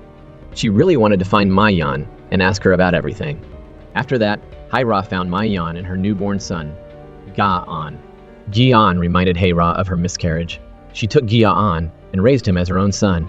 Her genuine affection for Gi-yeon touched Min-jun. Yoon-hae went to the office. Earlier, she had bought hangover medicine and happened to see Min-jun coming to Hae-ra's place, so she decided not to bother them. At that time, Hyun-sung suddenly had a major discovery. He found that Hae-ra's camera had captured the boss at the scene of the accident. The next day, the TV announcer came to find Hae-ra. In a previous episode, the TV announcer, with Hae-ra, had exposed Sang-goo's company. After that, Taeyeon wanted the TV announcer to continue exposing Sang-goo. but the TV announcer refused. She didn't want to become a tool for the conglomerate's fight. Now, the TV announcer wanted to find Hae-ra to continue this unfinished news story. But Hae-ra felt that Gya-on and Sang-gu were tied together, so it was difficult for her to be fair and objective. So, she refused the TV announcer's proposal. The TV announcer said she was willing to inherit Hae-ra's will and expose the crime. Finally, she obtained the evidence that Hae-ra had found but hadn't revealed yet. This was a terrifying about-face. The seemingly righteous reporter had joined Taeyeon's side. She wanted to use Hae-ra's evidence to overthrow Sang-gu. The reward for this was the position of director. On the other hand, Yoon-hae and Hyun-sung took the picture that Hae-ra had captured at the scene of the accident to find Min-jun. After he looked at it, he didn't want Hae-ra to risk herself. So he asked Yoon-hae and Hyun-sung to keep an eye on the boss. After seeing them off, Do-yoon learned from Min-jun's words that Hae-ra's son was actually Mi-yeon's son. The relationship between Hae-ra and Mi-yeon was very mysterious. Moreover, the boss, Taeyeon, and Sang-gu, these people were all involved in Mi-yeon's suspected disappearance. The TV announcer used Hae-ra's evidence to crush Sang-gu. Taeyeon finally took action, but the following news made her uneasy. Not long ago, the chairman's office had booked a flight for Min-jun. Min-jun had brought Hae-ra's son back from abroad. Taeyeon felt something was wrong and quickly ordered an investigation into the matter. Next, Sang-gu's response completely threw Taeyeon off balance. He held a press conference in front of everyone and announced that he would be converting the conglomerate into a joint stock company. Then, a subordinate brought Taeyeon bad news. Hae-ra's child had actually died. Taeyeon then saw a picture of Sang-gu holding Ji-yeon's hand, her expression becoming extremely ugly. That night, Do-yoon reminded Min-jun to be extremely careful. Recently, Min-jun had been running errands for Sang-gu everywhere, which could easily provoke Taeyeon's revenge. Do-yoon had barely finished speaking when something happened. Yoon-hae ran over and told them that after Hae-ra saw the photo of the accident, she went to confront the boss. Hae-ra stood in front of the boss. She had posted the photo she took of the boss at the scene of the accident on her live stream. The boss was about to attack Hae-ra when, at the crucial moment, Min-jun arrived and struggled with the boss. Next, Yoon-hae used a police whistle to scare the boss, causing him to flee. The danger temporarily passed. Hae-ra then thought about the nearby surveillance camera and wanted to get the video of the boss attacking her. At this time, Min-jun suddenly scolded Hae-ra, blaming her for making a joke out of her own safety. Seeing Min-jun's anger, Hae-ra was stunned. Yoon-hae also told Hae-ra to pay attention to her own safety and not act on her own to avoid putting herself in danger again. Even if Hae-ra didn't care about Min-jun's concern for her, she should think about her son. Min-jun gave the surveillance video to the police. The police arrested the boss on charges of assault and attempted murder. As for the car accident, because the truck driver had confessed and there was no other evidence, only the boss's presence at the scene of the crime was not enough evidence for criminal charges. The only thing everyone could do now was to continue looking for useful evidence and present it to the police, asking them to continue investigating. Min-jun took the two girls home, confirmed the door and windows were secured, and suggested installing an alarm system for added safety. Yoon-hae assured him that before they went to sleep, they would lock all the doors and windows securely. Hae-ra had an electric stun gun by her bedside. Min-jun, reassured, went home. After Min-jun left, Yoon-hae teased Hae-ra. "He's been so obvious. Do you still not understand his feelings?" Hae-ra laughed and told Yoon-hae to stop talking and go to bed. The next day, Yoon-hae sneaked into Min-jun's office for a meeting. But Hae-ra, with her sharp eyes, stopped her. Everyone disagreed with Hae-ra recklessly continuing to participate in the investigation. Hae-ra didn't want to give up. If Chairman Sang-gu was truly corrupt and evil, she couldn't let the child stay with him. Therefore, she had to personally find out the truth. There was no other choice but for Yoon-hae to take Hae-ra with her to attend the meeting. Everyone suggested that Hae-ra didn't need to show her face and could just support them from behind. Seeing their determination, Hae-ra agreed to stay at the office, organizing files about the boss, while the others went out to investigate. The secretary found out that the child who returned from Canada was actually Chairman Sang-gu's son. At this time, Taeyeon learned that the boss's plan had failed. That year, the boss had reported to her that he would definitely successfully eliminate the mother and child. Taeyeon ordered the secretary to secretly observe Chairman Sang-gu and report to her about everyone he met, not missing a single word. At this time, the boss, having committed assault and attempted murder, was hiding in an abandoned building, like an ant on a hot plate. Earlier, Taeyeon had asked the boss how he had managed to let the child be raised by Hae-ra. Now, the child had returned to Korea and acknowledged his father. The thug, who had been released from prison, disguised himself as a flyer distributor. He went near Hae-ra's detective agency, eavesdropping and discovering that the office was equipped with surveillance and alarm systems, so it wouldn't be easy to attack. The boss, upon hearing this, gritted his teeth in anger. He should have taken care of that troublesome woman at the beginning.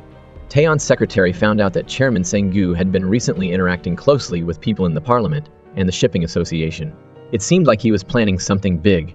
Chairman Sang-gu called his daughter to meet, wanting to transfer her to the overseas branch. It was clear he wanted to remove Taeyeon from the company and then let Gaeon take over as the heir. Taeyeon agreed to go abroad to work, but she suggested that Director Song take over as the head of the global strategy team. Taeyeon would encourage Director Song to turn himself in, and she would tell the prosecutor's office to investigate him without arresting him. After Taeyeon left, Chairman Sang-gu took out documents from the Seongmyeong Shipping Company and gave them to Min-jun. He planned to buy a batch of old ships at the price of new ships. He ordered Min-jun to forge the documents. Min-jun understood that the chairman wanted to renovate the old ships into new ones, continue using them, which was legal embezzlement. Do-yoon's father that year, because the ship's parts were old, had a serious accident and sunk after a collision. This could be related to Chairman Sang-gu. Do-yoon knew that Chairman Sang-gu was buying ships again and asked Min-jun to create fake documents, so he advised him not to do it. If something happened, Chairman Sang-gu would definitely safely retreat, leaving Min-jun to take the blame. Min-jun said, "You can't catch a tiger cub without going into the tiger's den. Only by going deep into the organization can we get the evidence we need. A single action will overthrow Chairman Sang-gu." Taeyeon called Director Song and told him to turn himself into the police.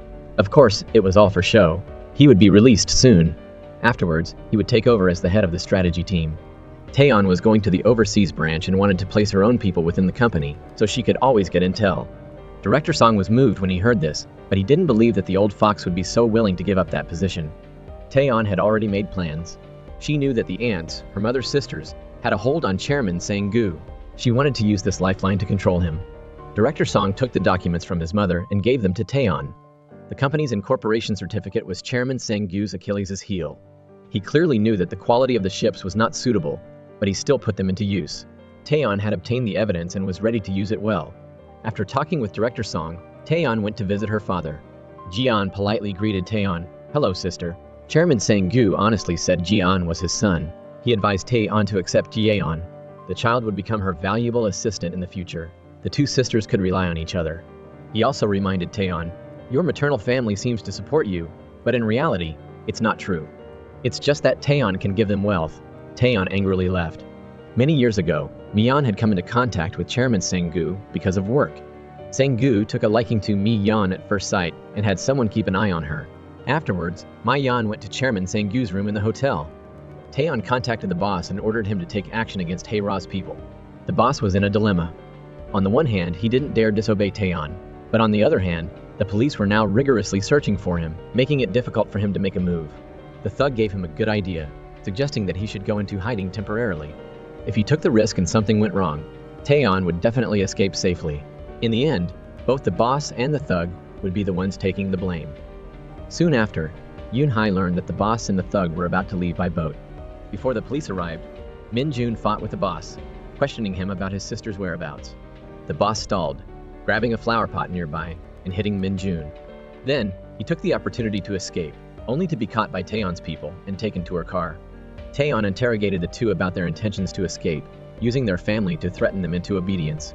The boss had no choice but to take action against those close to Hae-ra, Yoon-hae and Min-jun. Taeyeon planned to overthrow her father. She gave the documents related to the ship to the TV announcer. 11 years ago, Chairman Sang-gu's shipping company, Seongmyeong, had bought this ship. Then, they bought insurance for it, and not long after, the ship had an accident. The shipping company received a large insurance payout. Simply put, the insurance money from the FB company flowed into Chairman Sang-gu's pocket in a different way. More importantly, the shipping company had recently changed its name and started buying a batch of other old ships. The TV announcer was very surprised. This was indeed hot news. When Hae-ra was investigating the documents, she accidentally discovered a letter in the drawer. Inside was the insurance payment receipt dated October 29, 2009.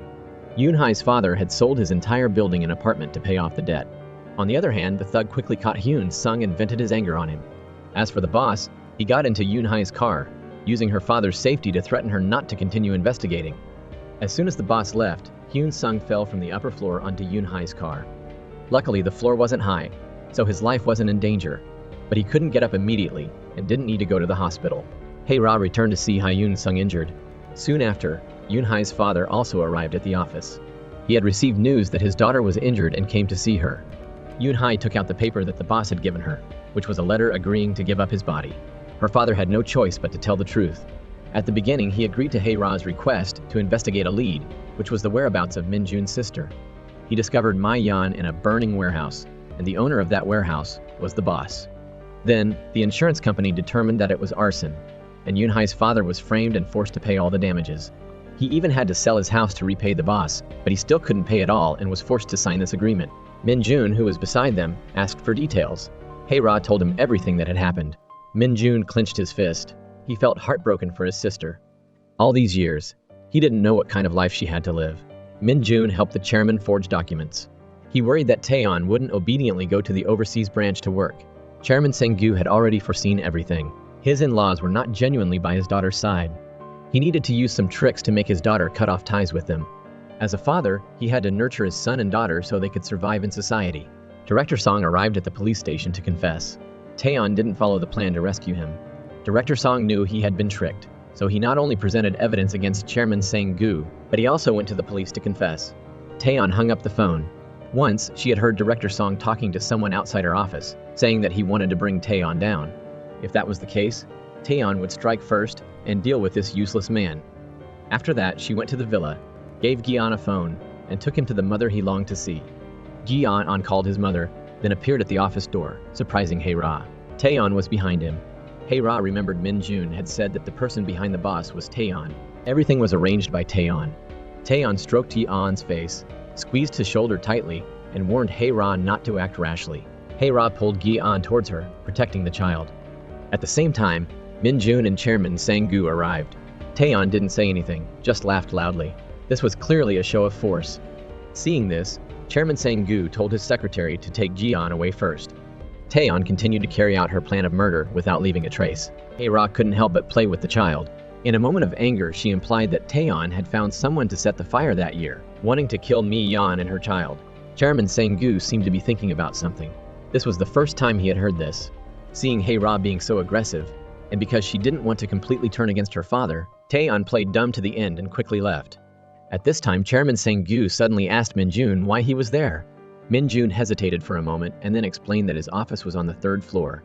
One person asked, and the other answered, unintentionally hiding a great potential danger. After Chairman Sang-gu left, Min-jun blamed Hae-ra for being too reckless by exposing the warehouse fire case. They didn't have any evidence to arrest Taeyeon. Hae-ra understood this, but thinking about the boss's ruthlessness and the fact that he was just a pawn of Taeyeon, she couldn't help but worry that the terrifying woman would harm Gi-yeon. Min-jun was very confused. Hae-ra had said that Gi-yeon's mother was a senior who had hurt her, but now she was risking her life to protect Gi-yeon. Hae-ra's answer was, "I hope that when I see her again, I can fulfill my promise to take good care of Gi-yeon." More importantly, Hae-ra realized that not only was she protecting Gi-yeon, but his existence had also helped her survive her dark marriage. At this time, Taeyeon's subordinates in the car found a tracking device. Taeyeon ordered them to keep an eye on Hae-ra while also contacting the TV announcer, asking her to use public opinion to attack Hae-ra's revenge channel. Under her direction, negative news against Hae-ra was about to be broadcast. Chairman Sang-gu wasn't free either. Upon learning that Taeyeon had dared to touch his son and woman 11 years ago, he immediately arranged for his secretary to investigate the warehouse under the boss's name and his in-laws to see if they had been set on fire 11 years ago. On the other hand, Do-yoon also learned from Min-jun that the conflict between the various parties was escalating. Do-yoon reminded Min-jun about their purpose in moving to this apartment, that Min-jun was Mi-yeon's brother, and that they approached Hae-ra for revenge and to use her. If Hae-ra found out, they would definitely turn on each other. Min-jun accepted Do-yoon's reminder and took the initiative to talk to Hae-ra. Hae-ra was looking for Yoon-hae, so she got into Min-jun's car. On the way, Min-jun asked Hae-ra why she didn't get a divorce sooner from Hoon-seok. Hae-ra explained that her father passed away early and she had relied on her mother, so she cherished both spirit and material things. She didn't want Ga-eun to go through an unhappy childhood, so she didn't get divorced. When she wanted to get divorced, Hoon-seok started to cling to her and refused to let her go. Hearing this, Min-jun was about to tell her his secret when a phone call for Hae-ra interrupted him. Next, Hae-ra wanted to thank Min-jun for always caring about her, so she gave him a gift. Then Hae-ra arrived, and Min-jun missed the best opportunity to explain to her. Hae-ra went to find Yoon-hae. She thought Yoon-hae hadn't returned to the office because she was still angry. After all, Hae-ra had asked Yoon-hae's father to find Mi-yeon that year. He had accidentally been involved in the warehouse fire and had to pay compensation until he was bankrupt. But in reality, Yoon-hae had been staying by her father's side to install an alarm system to prevent the boss from attacking him. Ever since Yoon-hae learned that the warehouse fire was related to the boss, she had felt something was wrong. From the Jung-woo brothers case before, the boss had been doing many things to harm people. Yoon-hae was preparing to combine the two cases and continue investigating. Upon hearing this, Hae-ra realized she had misunderstood Yoon-hae, and the two sisters worked together again. At this time, Yoon-hae's father also brought a lead. That year, the boss had taken the compensation money but didn't repair the warehouse. He investigated and found out that he was just a renter. So he started investigating the mysterious owner of the warehouse. For now, all they knew was that this person owned many warehouses. Hae-ra and Yoon-hae went to the warehouse that had burned down that year. The large door was locked from the inside, revealing a desolate scene. Hae-ra asked the warehouse manager and learned that the owner of the warehouse had never appeared. As soon as Hae-ra left, the manager secretly made a phone call. Meanwhile, Taeyeon was also monitoring the two sisters. Through surveillance video, she discovered that Yoon-hae's father was investigating the warehouse fire case from that year. Moreover, this old man was also Yoon-hae's father. Taeyeon lost her temper and contacted the boss. Chairman Sang-gu suddenly remembered that Min-jun had said his law office was above Hae-ra's office. The cunning old fox smelled danger and immediately ordered an investigation into the relationship between Min-jun and Hae-ra. The boss received news from Taeyeon that Chairman Sang-gu had learned about the warehouse fire case 11 years ago to deal with Ma-yeon. In addition, Yoon-hae's father was still investigating this case. The boss decided to take care of everyone who was opposing Taeyeon, using this opportunity to escape to a foreign country. The thug suddenly remembered the previous warning to Hyun-sung not to investigate. They had accidentally discovered that Hyun-sung liked Yoon-hae. At that time, he had used Yoon-hae as a bargaining chip to force Hyun-sung to secretly work for him. Next, Hyun-sung received a secret order from the thug. He reluctantly went to Min-jun's law office. The receptionist told him that Min-jun wasn't there. He started to wait. The receptionist left for a while, and Hyun-sung disappeared. After everyone in the office left for the day, Hyun-sung came out of hiding. It turned out he hadn't left. The thug ordered him to go to Min-jun's place to get information. Hyun-sung searched the office for a while and finally found a key. He used the key to open a drawer and found a USB drive with Hae-ra's name on it. At this moment, Hyun-sung heard a noise and quickly took the USB drive and left. Do-yoon came in, saw Hyun-sung sneaking around, and was stunned. Before Do-yoon could ask any further, he hurriedly left. Do-yoon regained his composure and saw the drawer was half open. So he went to take a look and found that the USB drive was gone. Then, Hyun-sung started to carefully look at the content of the USB drive. He found that it contained photos of Hae-ra being followed, and a video of her reporting on TV previously. Everything shocked Hyun-sung. On the other hand, Yoon-hae received a call from the boss. He had captured her father and started to threaten her. She hung up the phone, not daring to call the police. She told Hae-ra to call Min-jun to come and rescue her father. Next, the three went to Yoon-hae's father's cafe. Everything was in chaos, and people were missing. In the blink of an eye, a change happened, and Yoon-hae locked the two of them in a room. It turned out that the boss had threatened her on the phone, using her father's life as a bargaining chip. He forced her to bring Min-jun and Hae-ra. At this moment, the boss finally appeared. But he didn't keep his promise to release her father. Instead, he used a murder weapon to force Yoon-hae to deal with the other two. For her father's safety, she finally wavered. Before striking, she asked the boss about the fire incident that year. She learned it wasn't her father's responsibility and knew he was doomed. As expected, after the boss confessed, Yoon-hae flew at him and kicked him, sending him sprawling. The police arrived behind them and arrested him. Next, everyone followed the police to the open ground behind the cafe. The thug who was guarding Yoon-hae's father took off running. Yoon-hae's father, who had been knocked unconscious by some little kids and then imprisoned by loan sharks, was finally rescued. A flashback showed the process of taking down the boss. After being forced by the boss to bring Hae-ra and Min-jun, Yoon-hae confessed to Hae-ra. Hae-ra then suggested a plan. They would use themselves as bait, preventing the boss from taking advantage of the situation. The news of the boss's arrest reached Chairman Sang-gu and Taeyeon. The two of them, without prior arrangement, both showed worried expressions. Next, Min-jun received news that the boss had something happen to him. He rushed to the hospital. What greeted him was the boss in a coma. As soon as he was taken to the detention center, something happened. Clearly someone wanted him dead. Sang-gu made an appointment with Taeyeon.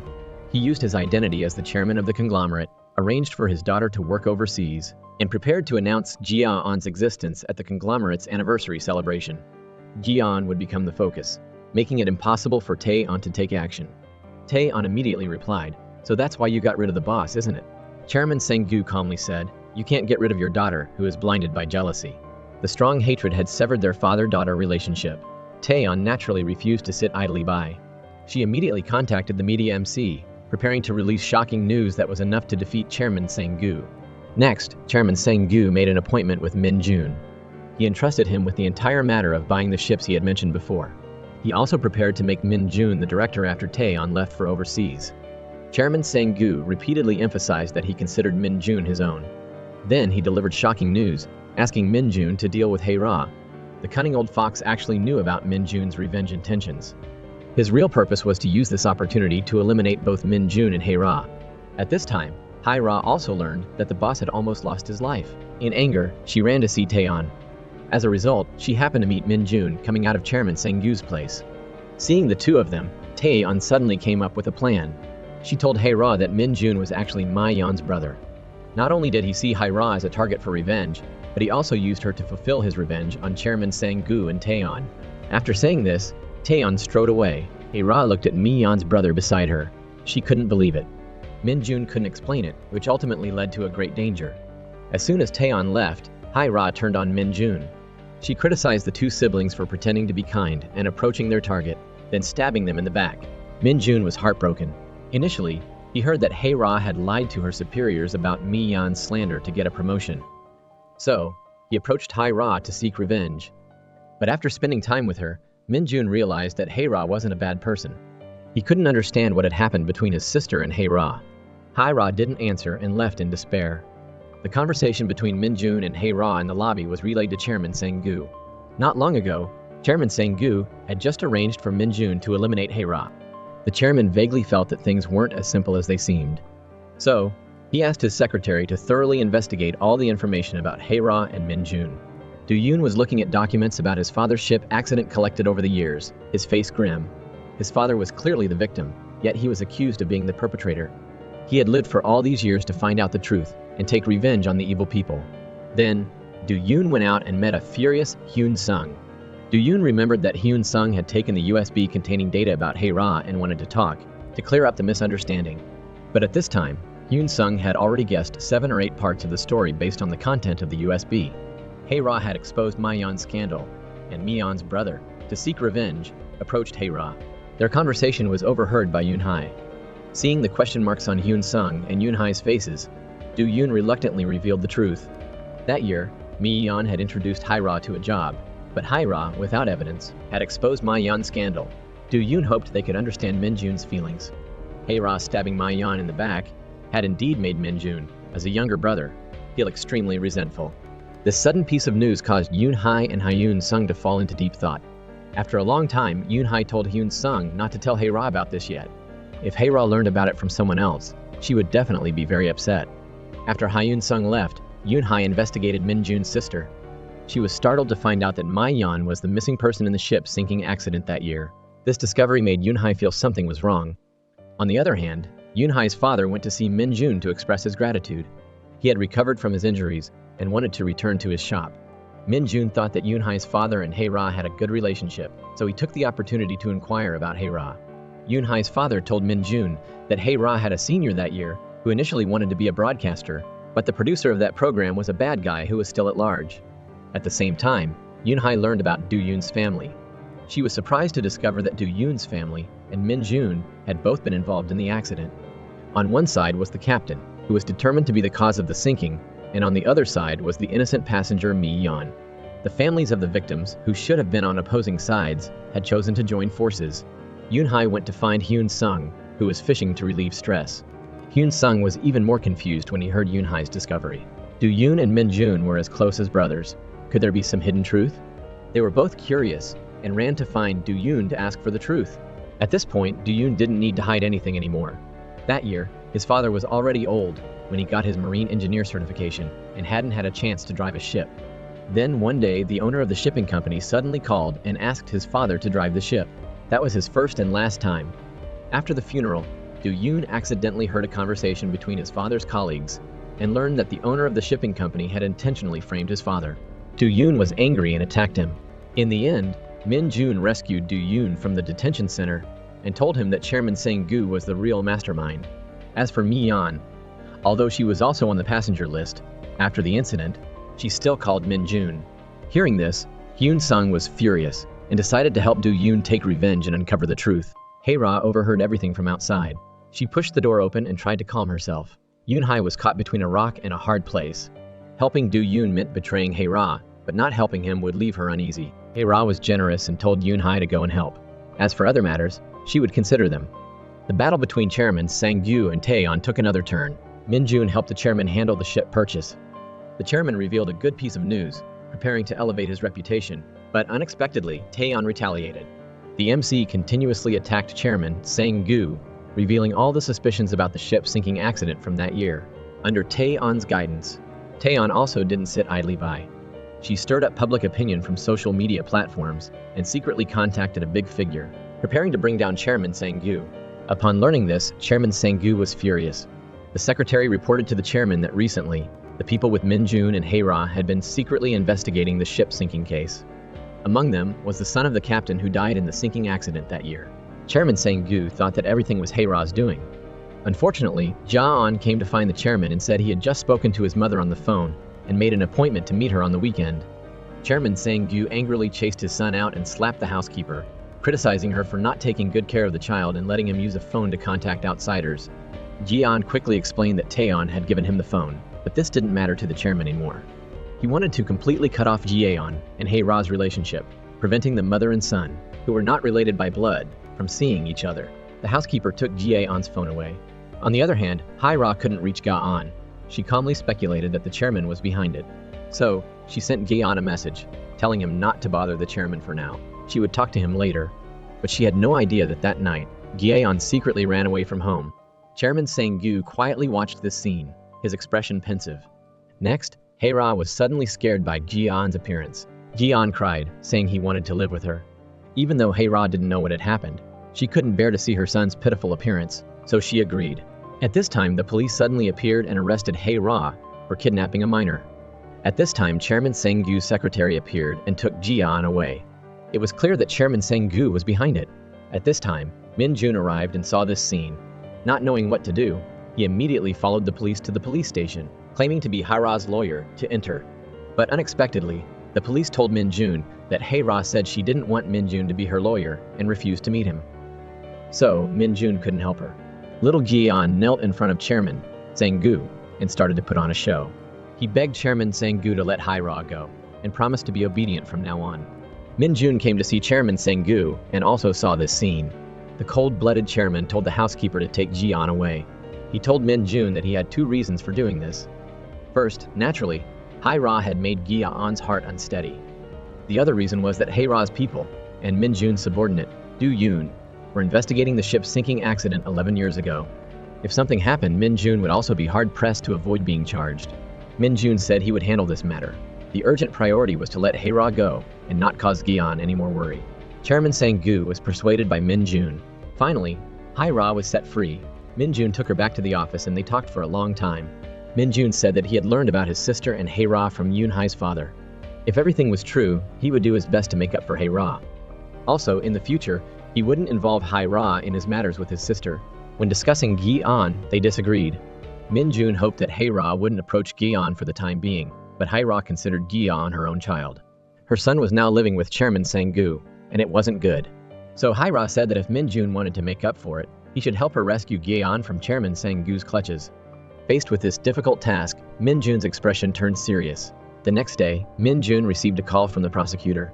He had investigated and found out that someone named An had planned the ship's sinking and insurance fraud 11 years ago, and this person was now on Taeyeon's side. At this time, Do-yoon returned.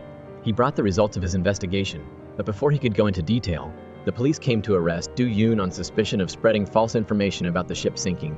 On the other hand, Chairman Sang-gyu also used the excuse of canceling advertisements to force the TV station to remove all the negative news about him. Many tabloids had also been deleted. The old fox's fierce counterattack made Taeyeon's face turn ugly. Next was the 50th anniversary of the company. Chairman Sang-gyu was preparing to publicly announce Gi-on's existence that day. At this moment, the climax arrived. Hae-ra ran to take Gi-on away. Taeyeon also arrived quickly to join the fun. The chairman thought that this was just a death struggle from his opponents. But unexpectedly, the prosecutor suddenly appeared, ready to take Chairman Sang-gyu away to investigate the ship sinking accident 11 years ago. At this time, Min Jun also appeared and said he would participate in the investigation as a witness. Chairman Sang-gu knew something was wrong, but it was too late. He could only watch Hae-ra regain custody of the child. After the chairman was taken away, a flashback appeared. It turned out that Min Jun had previously gone to see Taeyeon and asked for her cooperation. He wanted her to reveal all the evidence in her hands to accuse the chairman.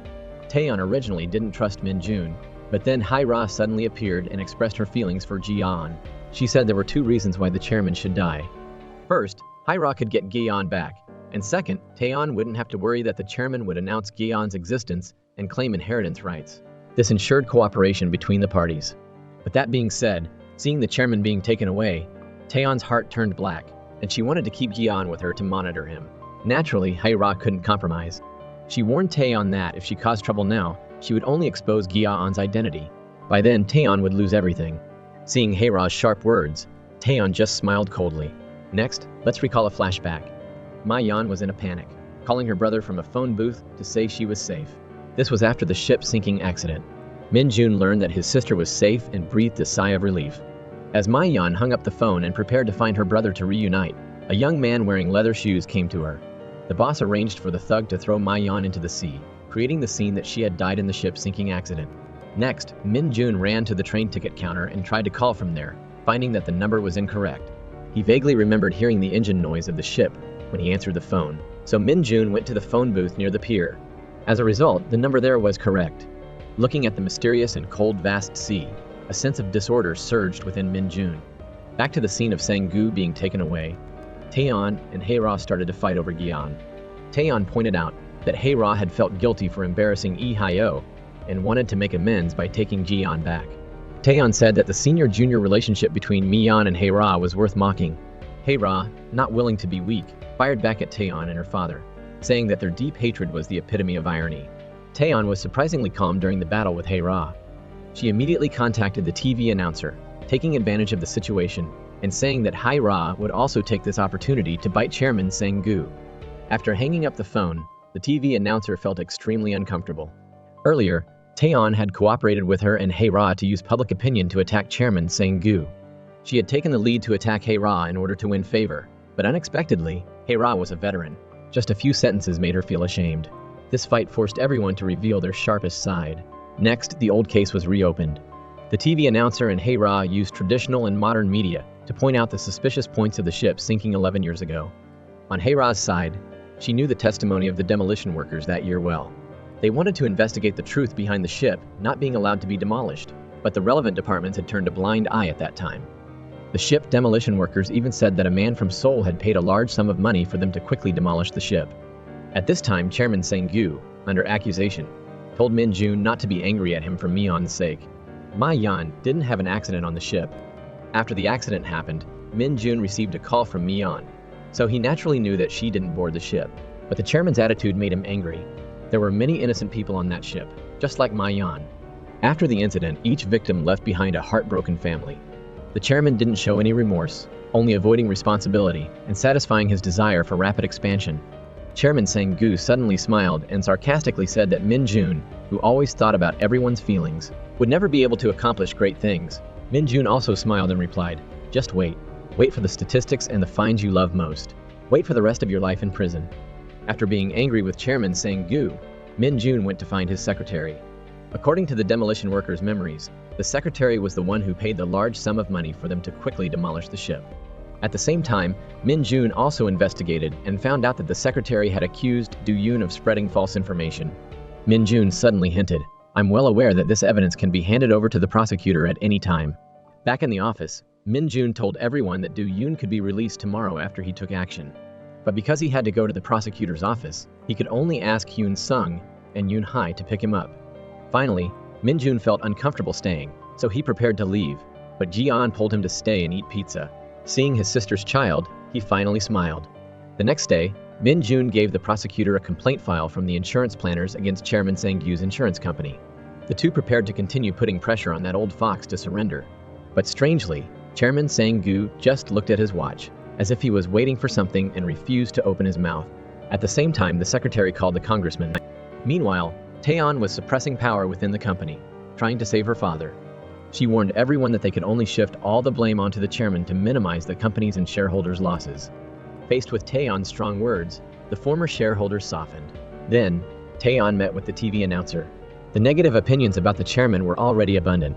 If they revealed more, it would cause significant losses to the company. They needed to stop, but Hae-ra wasn't willing to comply. At this time, the TV announcer came up with a cunning plan. At a crucial moment, she gave Hae-ra false information. By then, Hae-ra wouldn't be able to continue causing trouble even if she wanted to. Next, the TV announcer went to meet Hae-ra. They welcomed a rare reversal. It turned out that she had initially gone to Hae-ra to get inside information, and then turned to Taeyeon. The entire operation was a secret deal she had negotiated with Hae-ra and Yoon-hae. Yoon-hae even named this action after the super hot crime drama News World. She told everyone that 11 years ago, she and her master had discovered a problem with the shipbuilding case. They initially wanted to continue investigating, but her master was forced to resign. She continued to persevere. Now, she finally had the chance to prove that a true journalist wouldn't compromise with dark forces for money. At the same time, Min-jun and Do-yoon, after meeting again, began interviewing many families of the victims. They prepared to ignite a fire to attack Chairman Sang-gu. The chairman was still acting strangely. Faced with multiple prosecutions, he only did one thing: look at his watch. Hae-ra, seeing Ji-yeon's understanding, suddenly remembered that Taeyeon had revealed she raised Gi-yeon out of guilt towards Mi-yeon. So, Hae-ra abandoned the investigation and went to meet the senior who had given her the information about Mi-yeon's scandal. The senior initially refused to talk, but he didn't expect that Hae-ra had bank records related to the scandal that year. To prevent Hae-ra from making a big deal out of this, the senior could only honestly reveal the truth he knew. Initially, Chairman Sang-gu had seen Mi-yeon on TV and pressured her superiors at the TV station. He finally won her over. Then Mi-yeon resigned because she suspected she was pregnant. At this time, a man came to find the senior, bringing documents about Mi-yeon's scandal and threatening him with the huge bribe he received from the TV station. In the end, the senior came up with a perfect solution to find Hae-ra to take his place. He gave her the news about the scandal. After learning that she had been used, Hae-ra felt that she had initially misunderstood Mi-yeon. At this time, after learning about Hae-ra's actions, Taeyeon determined that her opponent was now in turmoil and couldn't do anything. But quickly, Taeyeon became uneasy because she had just learned that Min-jun had been doing some small things recently, gradually investigating matters related to Mi-yeon. Taeyeon's expression changed. The fight with the chairman couldn't last too long. She was afraid that too much time would cause dreams.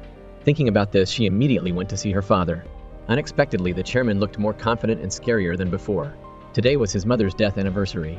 He was preparing to go to the ceremony and introduce Gi-yeon to his family. He also planned to send Taeyeon to work for the overseas company for 5 years as punishment. His confidence made her uneasy. Before leaving, the chairman warned her again. "You were investigating Mi-yeon's whereabouts." Before Taeyeon could respond, he continued, "You touched my woman, and even if it's your daughter, I won't spare you." As Taeyeon left, she ran into a man with a strong presence. Worried, she quickly ordered an investigation into the man's identity. At this time, the chairman laughed and said to the man, "You made me wait so long. I almost said the congressman's name." Quickly, Taeyeon found out who the man who met the chairman was. It was a strong candidate for the next presidential election. At this time, Taeyeon received a call saying that the chairman had been released.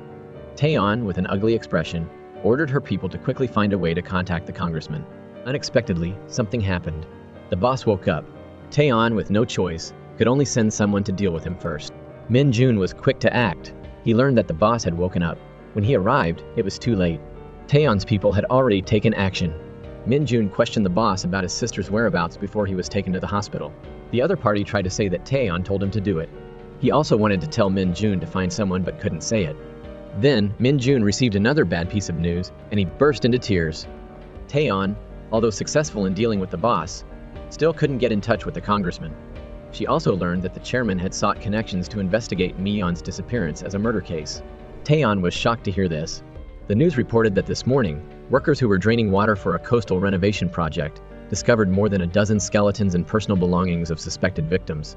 Among them, Mi-yeon's ID card was found. Hae-ra, shocked, left Gi-yeon with Yoon-hae and went to the police station to see what was going on. As soon as she left, Yoon-hae, concerned about Gi-yeon, went out to buy him some food. Hyun-sung was left alone with the boy. When she came back, she learned that Chairman Sang-gu had taken Ji-yeon to attend his grandmother's funeral. At the same time, the secretary, who was driving the chairman, found that the brakes were faulty. On the other hand, Hae-ra met Min-jun at the police station. She began to reflect on how she had been used by Taeyeon that year to expose Mi-yeon's scandal. Next, Min-jun received a call from Do-yoon. Two earth-shattering pieces of news blew him away. Chairman Sang-gu had been released, and on the way to take Ji-an, he had an accident. Min-jun and Hae-ra ran to the hospital just in time to see them being taken to a nursing facility owned by Chairman Sang-gu's company. Hae-ra resolutely refused. During the struggle, Taeyeon suddenly appeared. She smiled and said that she should take care of her father and brother. She also seriously told Hae-ra that she wasn't Ga-eun's mother. Hae-ra went crazy and slapped her, fiercely yelling, "Shut up." Taeyeon looked panicked. They went back to the scene where Min-jun went to the pier to look for his sister. That year, the boss threw Ma-yeon into the sea. When Min-jun got close, he happened to pass by the boss and the thug. Min-jun couldn't find his sister and was heartbroken. Back to the present, when Hae-ra went to slap Taeyeon, Taeyeon was about to raise her hand when Min-jun stopped her. To avoid unnecessary trouble, Taeyeon didn't argue much and directly took Gi-an and the chairman to the company's private hospital. Taeyeon had cut off all communication between the father and son and the outside world. The chairman was currently under house arrest and couldn't get help. Taeyeon was preparing to announce the chairman's poor health, and she would take over, while the chairman would stay there to wait for death. Taeyeon was very resentful of her father because he had been drunk, promiscuous, and had ruthlessly killed her mother in a fit of anger that year. Next, Taeyeon took action. She had the TV announcer report that the company's scandal was due to a rival company leaking information, allowing her to take over the company and deal with the losses. At the same time, she would damage Hae-ra's reputation for spreading false information, eliminating two enemies at once. Then, the TV announcer immediately told Hae-ra and everyone about Taeyeon's plan. Because the content of the TV program had to be reviewed by Taeyeon, any content detrimental to her would certainly be removed. She prepared two scripts. One that attacked Hae-ra would be given to Taeyeon for review. The real script exposing Taeyeon's crimes would be used in the broadcast. At this time, Min-jun was on the phone with the prosecutor. The thug's phone had been unlocked, and the search team had located his position. Min-jun and Hae-ra rushed to the place. They reminded him that he and the boss were the same, both targets of Taeyeon's elimination. And Hae-ra only needed one key witness to overthrow Taeyeon. Hae-ra said that all she wanted now was to rescue her son who was being held captive and wouldn't make it difficult for him. The thug hesitated and told him to give him more time to think. As soon as Hae-ra left, she received a call from Yoon-hae. She hurried to the office. It turned out that Yoon-hae had gone to the nursing home controlled by Taeyeon that morning. She discovered that the insurance salesman they had defended before was now working with his wife, supplying food to the hospital. Yoon-hae contacted them and agreed to sneak into the hospital. Because Hae-ra had appeared on TV so much, it would be easy for people to recognize her. Finally, they agreed to let Yoon-hae sneak in and investigate the situation first. But the plan wasn't going smoothly. The hospital was heavily guarded, and Yoon-hae couldn't do much. She searched for half a day before she had a chance to plant a listening device. At this time, Taeyeon wasn't having a smooth time either. Many former shareholders of the company believed that the chairman was the one who had led the company to success and didn't accept Taeyeon as the leader. They even suspected that Taeyeon was holding the chairman captive. They said that they had to meet with the chairman no matter what. Taeyeon, enraged, sought help from the TV announcer. The announcer suggested that Taeyeon appear on the show using the identity of the company chairman so that everyone would know who was in charge. Taeyeon immediately agreed. Next, the thug also went to see Taeyeon, the person who had made him feel unsafe. So, over the years, he had gathered a lot of evidence to show that Taeyeon had ordered him to commit crimes. He said that he had thought things through and would be a witness for Min-jun's side and then go to prison. He also wanted to make a deal with Taeyeon to escape to a foreign country. Taeyeon smiled coldly after hearing his request. After he left, Taeyeon told her secretary to find the prosecutor investigating Mi-yeon's case. She wanted to make it clear that Ma-yeon's death was caused by the boss. On the other hand, Do-yoon, who was responsible for monitoring Taeyeon, had a discovery. Taeyeon's housekeeper had bought a plane ticket to a foreign country and would be leaving tonight. The two immediately went to find the housekeeper. After being threatened, she immediately confessed that Taeyeon's secretary had made her open the garage for a man. It was the man who had tampered with the chairman's car. Then, the prosecutor's people took the housekeeper away. Hae-ra and Min-jun, following the housekeeper's description, obtained the charges against Taeyeon's secretary from the man who had sabotaged the car. Yoon-hae, on her side, also shared her achievements. She set up surveillance cameras and listening devices in front of the hospital room. She also observed that this nursing home was heavily guarded and ambulances could enter and exit freely. Do-yoon reminded Min-jun they had defended the ambulance driver here before. As everyone was brainstorming ways to rescue people, the TV announcer suddenly walked in, saying that Taeyeon was ready to go on the show. Taking advantage of Taeyeon's recent busyness, it would be best to rescue people tonight. At this time, Yoon-hae's surveillance camera captured Taeyeon coming to the hospital again. Hyun-sung overheard Taeyeon's plan to cause a power leak and fired to take the chairman and Gi-an away in the early morning. Ra, as soon as she heard this, understood and decided to rescue Gi-yeon first. As they were talking, 2 police officers walked in, arresting Min-jun on suspicion of murdering the chairman. Min-jun went to the station and learned what it meant to have evidence like paint. The police caught the nurse who had poisoned the boss. The nurse said that Min-jun had caught her stealing medicine from the hospital and forced her to poison the boss. In addition, the thug called to report that the boss had killed Min-jun's sister. Min-jun definitely had a motive to kill. At this time, it was impossible to tell. On the other hand, the TV announcer was also taken away before the program started, under the pretext of creating false evidence that violated the law and regulations. The final reversal was about to come. Ra and everyone else snuck into the hospital and took Gi-yeon and the chairman to an ambulance. But then, they were stopped by a group of people dressed in black, and the person who came was Taeyeon. At this moment, the thug came with reinforcements. It turned out he had joined Ra's side. Unexpectedly, the cunning Taeyeon had known about Yoon-hae sneaking into the hospital through surveillance cameras. She also learned that the TV announcer was secretly investigating the old case. Taeyeon immediately realized that these people were all on the same side. So she was preparing to make a move inside the hospital and called the police to arrest them for kidnapping the chairman. Taeyeon thought she had won and ordered her subordinates to attack Ra's group. Unexpectedly, the reversal arrived. The prosecutor and Min-jun suddenly arrived with a special forces team. Previously, the prosecutor had caught the police officer who had taken money to forge evidence and then released Min-jun. The 2 of them guessed that Taeyeon would definitely attack Ra, so they came here. Taeyeon's actions of inciting her subordinates to murder became the reason for the prosecutor to issue a warrant for her arrest. Ra also managed to reveal the recording of Taeyeon trying to fake the power leak and arson to kill someone. Taeyeon repeatedly said that they didn't have any evidence of her crime, and Ra was still live streaming. Regardless of the court's verdict, Taeyeon's reputation had been completely ruined. At this time, the TV announcer, who had been rescued by the prosecutor earlier, was also actively reporting the news. But the following events reversed again. Taeyeon's secretary, who was also loyal to her, took all the blame. In the end, Taeyeon was released. Ra was not willing to give up and went to find the chairman with Min-jun. She hoped he could turn against his daughter for the sake of justice. Chairman Sang-gu only said, "A father can't betray his child. Only my daughter can protect the company. The company can only continue to exist with me." Ra and Min-jun could only retreat. At this moment, another change happened. The chairman refused to move, and his daughter sent someone to poison him. The chairman fell into a deep coma. At this point, Taeyeon had weathered the public's criticism and was ready to take over as chairman of the company. But unexpectedly, no employees came to the podium. It happened suddenly, like a slap in the face for Taeyeon. In the end, she had lost the hearts of the people. At this time, the prosecutor and Min-jun arrived. The thug confessed to killing Ma-yeon and said that Taeyeon was the mastermind. He knelt down in front of Min-jun and apologized. After seeing Ma-yeon's son, he felt extremely remorseful, which led him to confess. Seeing herself pushed into despair again, Taeyeon went crazy and prepared to take Ra with her to death. At the crucial moment, Min-jun stopped the stab. Then, Taeyeon was taken away, and Min-jun was hospitalized. Later, Ra took Gi-yeon to visit Mi-yeon's grave. According to the thug's confession and the analysis of the bones found, Mi-yeon was confirmed to have died. Next, Ra took Gi-yeon to visit Min-jun, who was in a coma. She told Gi-yeon to call Min-jun uncle. It was time for everything to return to normal. At this time, Do-yoon arrived with bad news. Taeyeon demanded to submit reports and medical certificates from the doctor, claiming she had suffered a nervous breakdown during the commission of the crime. It was clearly an excuse. In the blink of an eye, the day of the trial arrived. Taeyeon, who had killed countless people, was finally sentenced to 7 years. At this time, Min-jun suddenly appeared in a hospital gown. He brought Taeyeon bad news.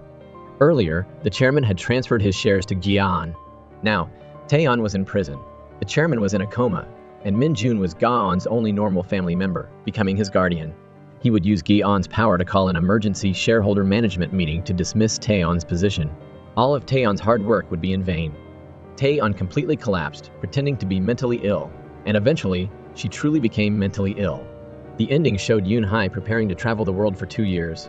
Hyun-sung couldn't bear to be apart from her, but he couldn't stop her, nor could he go with her because it was time for him to serve in the military. Hyun-sung, unable to hold back his feelings, forcefully kissed Yoon-hae. He repeatedly told Yoon-hae that before he finished his service, she couldn't be with another man. Then he quickly gave her a ring and left. Yoon-hae felt conflicted because of their age difference. The night before they parted ways, Yoon-hae put the ring on her neck. She asked Hyun-sung, "Do you know how old I am?"